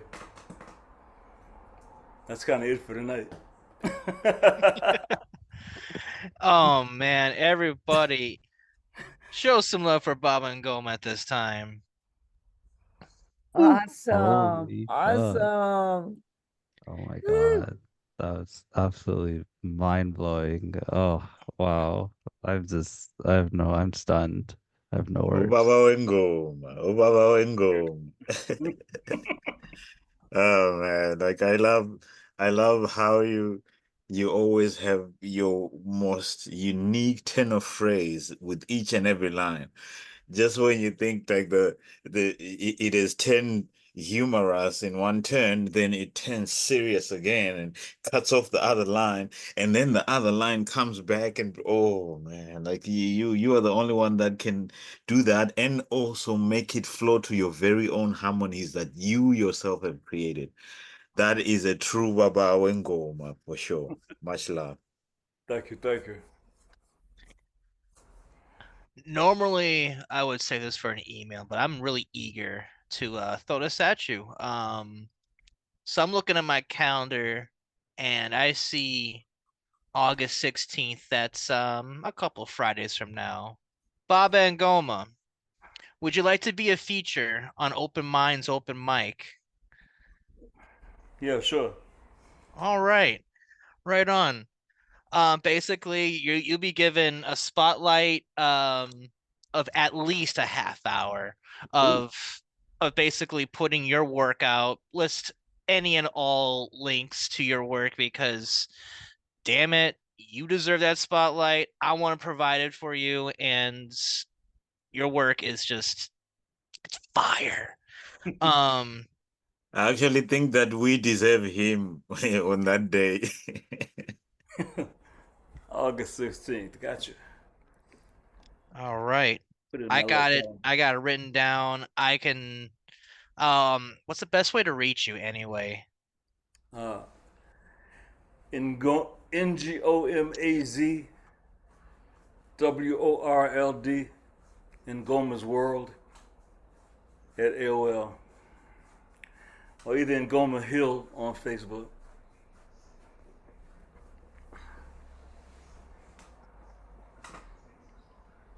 Cool. Awesome. I'm What's just that date again? Friday, August 16th. Okay, gotcha. And it'll be at this very Zoom room, same time. And we will definitely be hearing more from you, and I'm excited to be providing space for you to do so. August 16th. Everybody, Okay. everybody, one more time, give it for Baba and Goma. Fuck yeah. Thank you. Thank you. Right. All right. We have 3 more on the list here. On deck, we got Zonkonto, but stepping up to the plate now. Please give up for Cora Gray. Unmute and take it away. You are ready. Okay. I'm not ready. Can we skip me and come back? Oh, sure. Yeah, definitely. That's totally cool. With that said, let's switch gears up and let's go for some Konto at this time. Unmute and take it away when you are ready. Okay, one love, everyone. Oh, Baba Wengo, thank you so much, and thank you for the blessing of your poetry, Dr. Faizan. Thank you so much, and Cora, as always. Pakulian, much respect.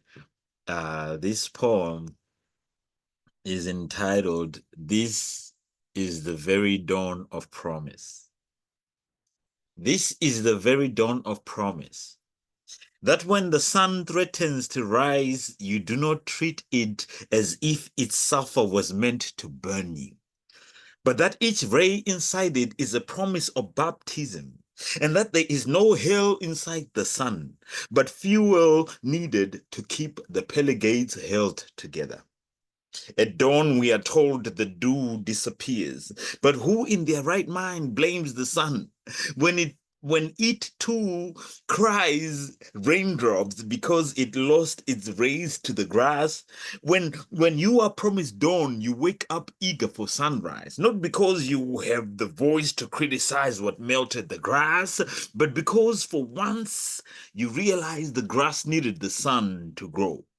Dawn is for birds, and you too, because your wings are created to fly past jumbo jets in the morning and dry up the dew with their jet blast before kissing a newly born sky. A dawn promised with all the love of the universe's intention creates stars that avoid black holes as if to be swallowed up whole is a betrayal of the universe's ancestors. The very dawn of promise is the denial of a lie. And when the truth sets you free, even the bailiff's children get a pass for being a nuisance that day. I remember when I promised my mother dawn, and she woke up with my umbilical cord strewn across her lawn like a black mamba, whose head she wanted to bash in, until she realized that I snuck in that umbilical cord that very same night, so she can remember that we were tied by the very same rope, the very same black mamba that could have accidentally hung our ancestors. When dawn touches grass with dew, no wetness of the morning is overdue. Each drop is exactly on time to each blade of grass, as fleeting as you when you shower in the greatness of time. And each second hand is a promise of a dawn that fractures sunlight into a taste of a million rays.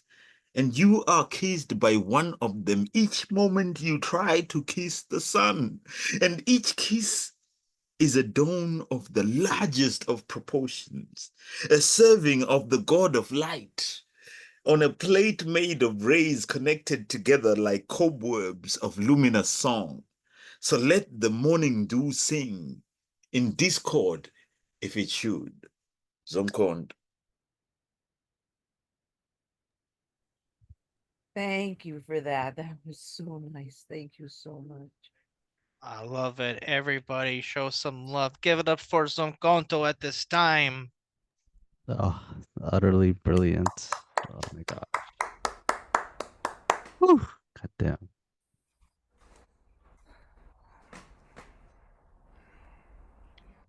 All right. Awesome stuff, man. Always a pleasure hearing your work. Definitely. We got 2 poets left. I just want to just double check real quick with Cora. Are we good to go on your Yeah, end? I'll just read my sci-fi poem. Okay. I At have this another- time, give it up for Cora Gray. Thanks. I had another raw poem, but I was reading it a little bit and I was like, no, let's not do it. Zomkanto, that was amazing. I wrote, you're so expressive. I try to do that, but my brain doesn't work. It's the way you shake your hands. Cool. I read this last time I was here, last week, but I changed the ending, so here it goes.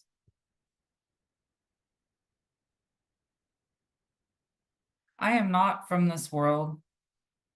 No, I am a different kind of human. Born on another planet, I got lost in translation and transmutation from one point to the next galactic terminus. Shut off for maintenance before I reached my final destination.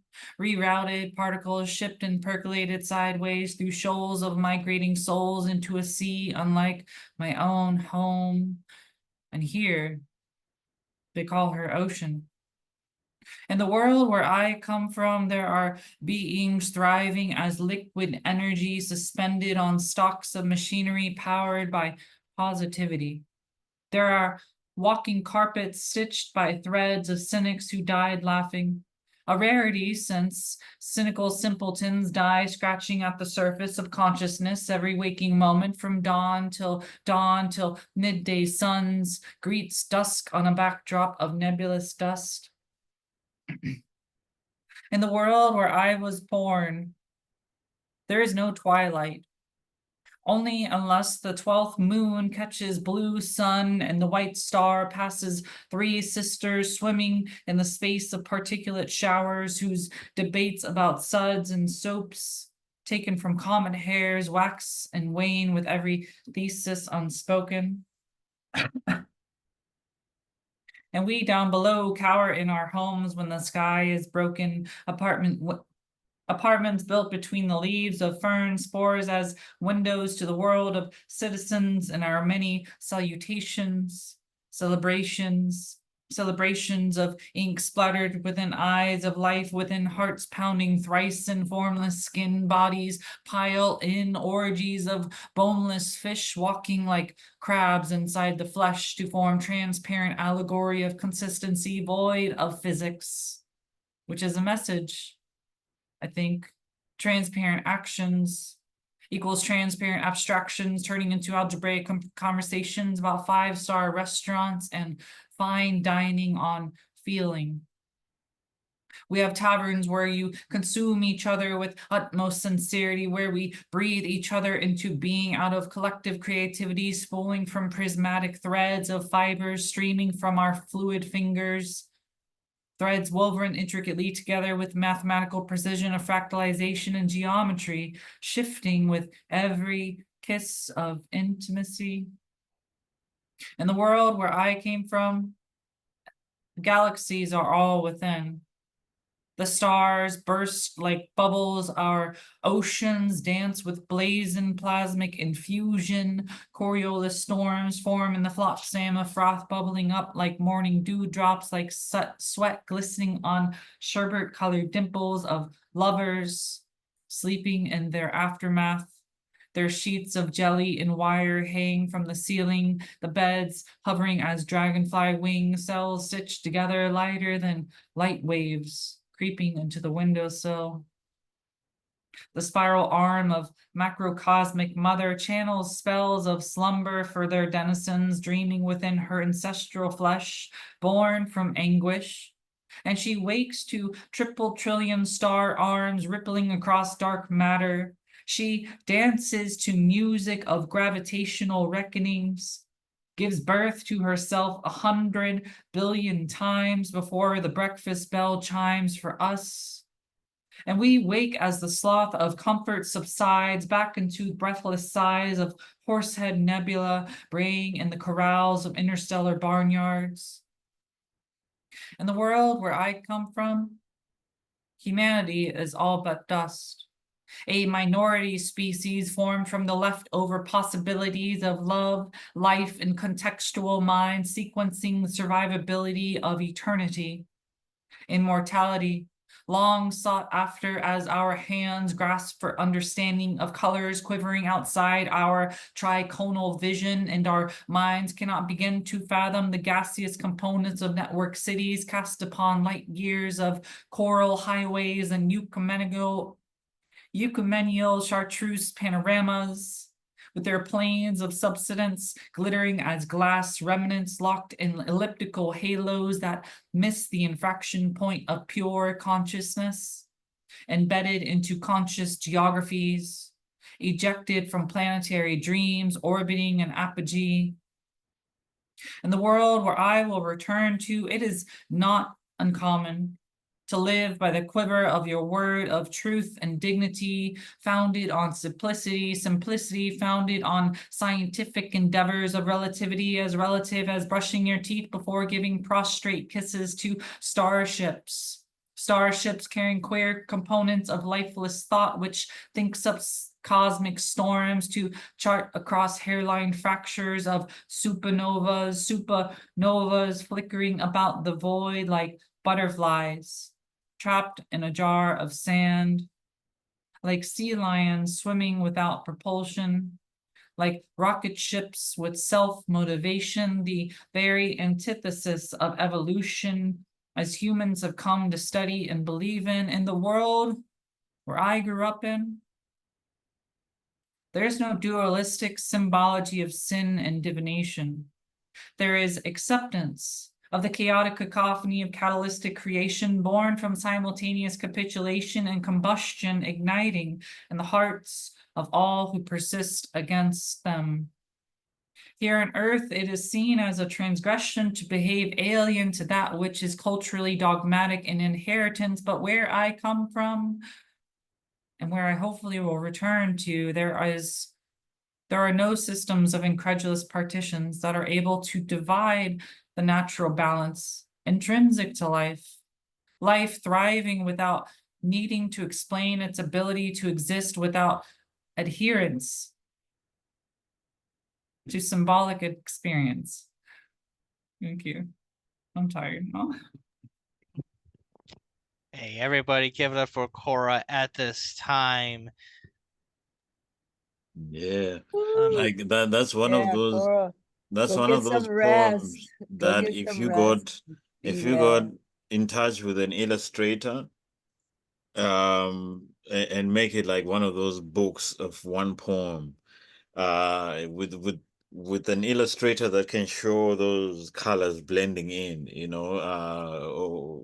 that could be like an amazing work of art. Like get an illustrator and everything that you have said, have them illustrated on each page. That'll be brilliant for sure. It's so crazy. I had that thought after I wrote it too. I was Yeah. like, as soon as I move, which is like next week, I'm gonna break all my art supplies out. So For sure. Yes. So that, like, get an illustrator for that. And that'll be one hell of a book for sure. thanks. Awesome. Go get some rest. You'll feel better. Rest. You do look tired. Good night. everybody, one more time, give up for Cora Gray. That was a hell of a Right. performance. Whew. Get well soon. Tell COVID to go fuck itself and carry on. Looking forward to seeing you do more art when you get into, when you get cozy into your new spot. All right.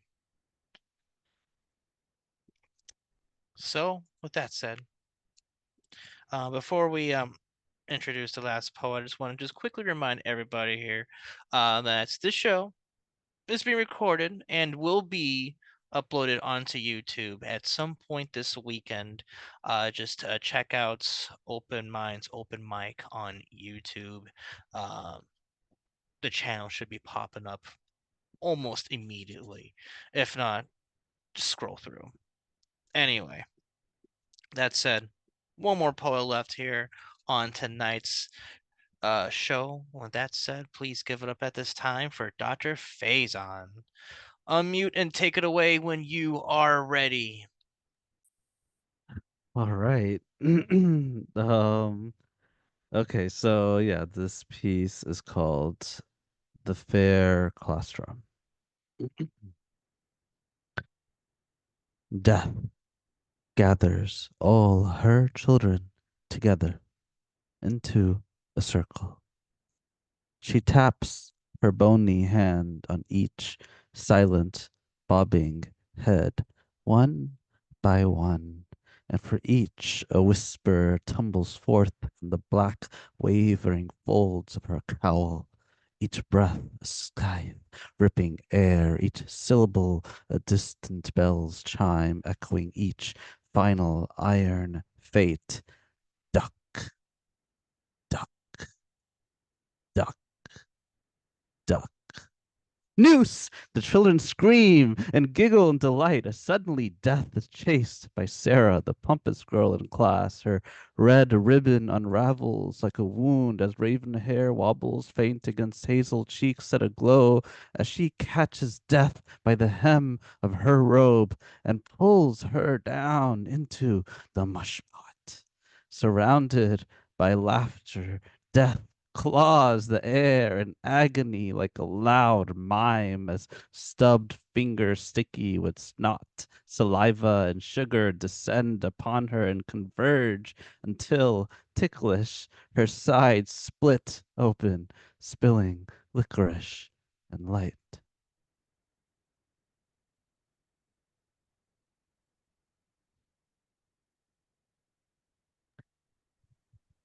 That was that. And yeah, I guess I can read one more piece maybe. Okay, yeah, so this final piece. Yeah, this one is called Two Truths. Yeah. One.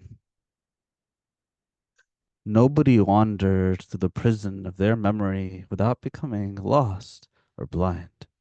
Yet still, my hands passed under a trickle of sea water, the lingering edges of my doubt, and your hands passed over the fire you held so close to your chest, yet all they became was colder. Every day I entered another mirror. Every day the clock glares at me like a patient moon, its beauty unhurried. Every night I meander a marketplace of souls. Guess how much you're worth. They say the going rate is 2 truths each in a barrel of dreams, but I'm fresh out. 2. Being with you was a slow, slow suicide, is what her body said to me, mirroring the way I crawl out of bed, the way I brush the smoke stains off my teeth, the way my hands skim through static fur and shocked bare skin. I'm afraid of your skeletons. Your light is how her eyes returned my blank checks, the gap I call my mouth. I don't know how to love you, says the mirror, mirroring, teasing me, coaxing me. Oh, mirror, mirror on the mic stand, turn back the light and show me who I am. How could I? My face grows clearer, yet stranger, and says without words, how could anyone claim to know you? 3. Say something, God damn it. Say something dipped in diesel. Say something black-eyed, ham-fisted, cold-blooded. Say you've never lied before in every life you've ever lived, even the one where you drank yourself out of 3 marriages in every bar in Brooklyn, even the one where you're Kanye digging blood diamonds from earth like roots forever, ever, forever, ever, ever, ever, or the one where we fuck like the world is ending, or the one where you ran with wolves and cried sheep. Say something shameful.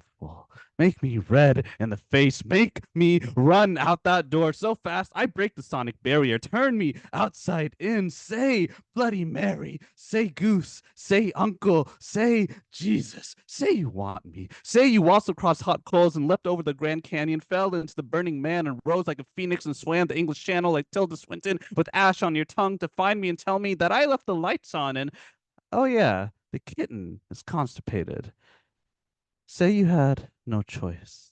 Say origami roses dipped in paraffin. Say heave, unfurl the canvas. Say we're headed due nowhere. Say the fog will one day lift from the ocean's flat line. And say you found the archipelago of Eden. Say you found Schrodinger's cat in Pandora's box. Found the ugly truth. Say without speaking, gaze without looking, be without being. Now lie to me and say you want me as I am. Or say you want me. Say you want me. Say you want me. Say you know me. Say you lost me. Say I don't need you. Say we? There is no we. Say you're sorry you're not sorry. Say you have no regrets. Lie until your lips grow numb, chapped, and tired. Then finally show me the truth. When your eyes met mine for one blinding moment, we were flawless mirrors.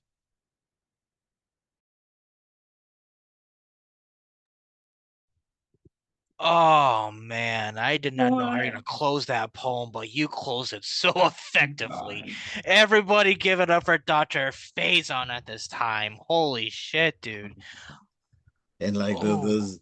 those ironies you placed in the end of the poem, and like one against the other, and to know that those are usually what kind of emotions we go through in that kind of situation, so it's a universal thing that we feel, because I don't think anybody who's ever been through relationships has not felt that kind of irony, where one emotion is fed to you and then the other is like ripped open from your stomach as soon as you feed from the other emotion. It's just that was beautiful. That was lovely.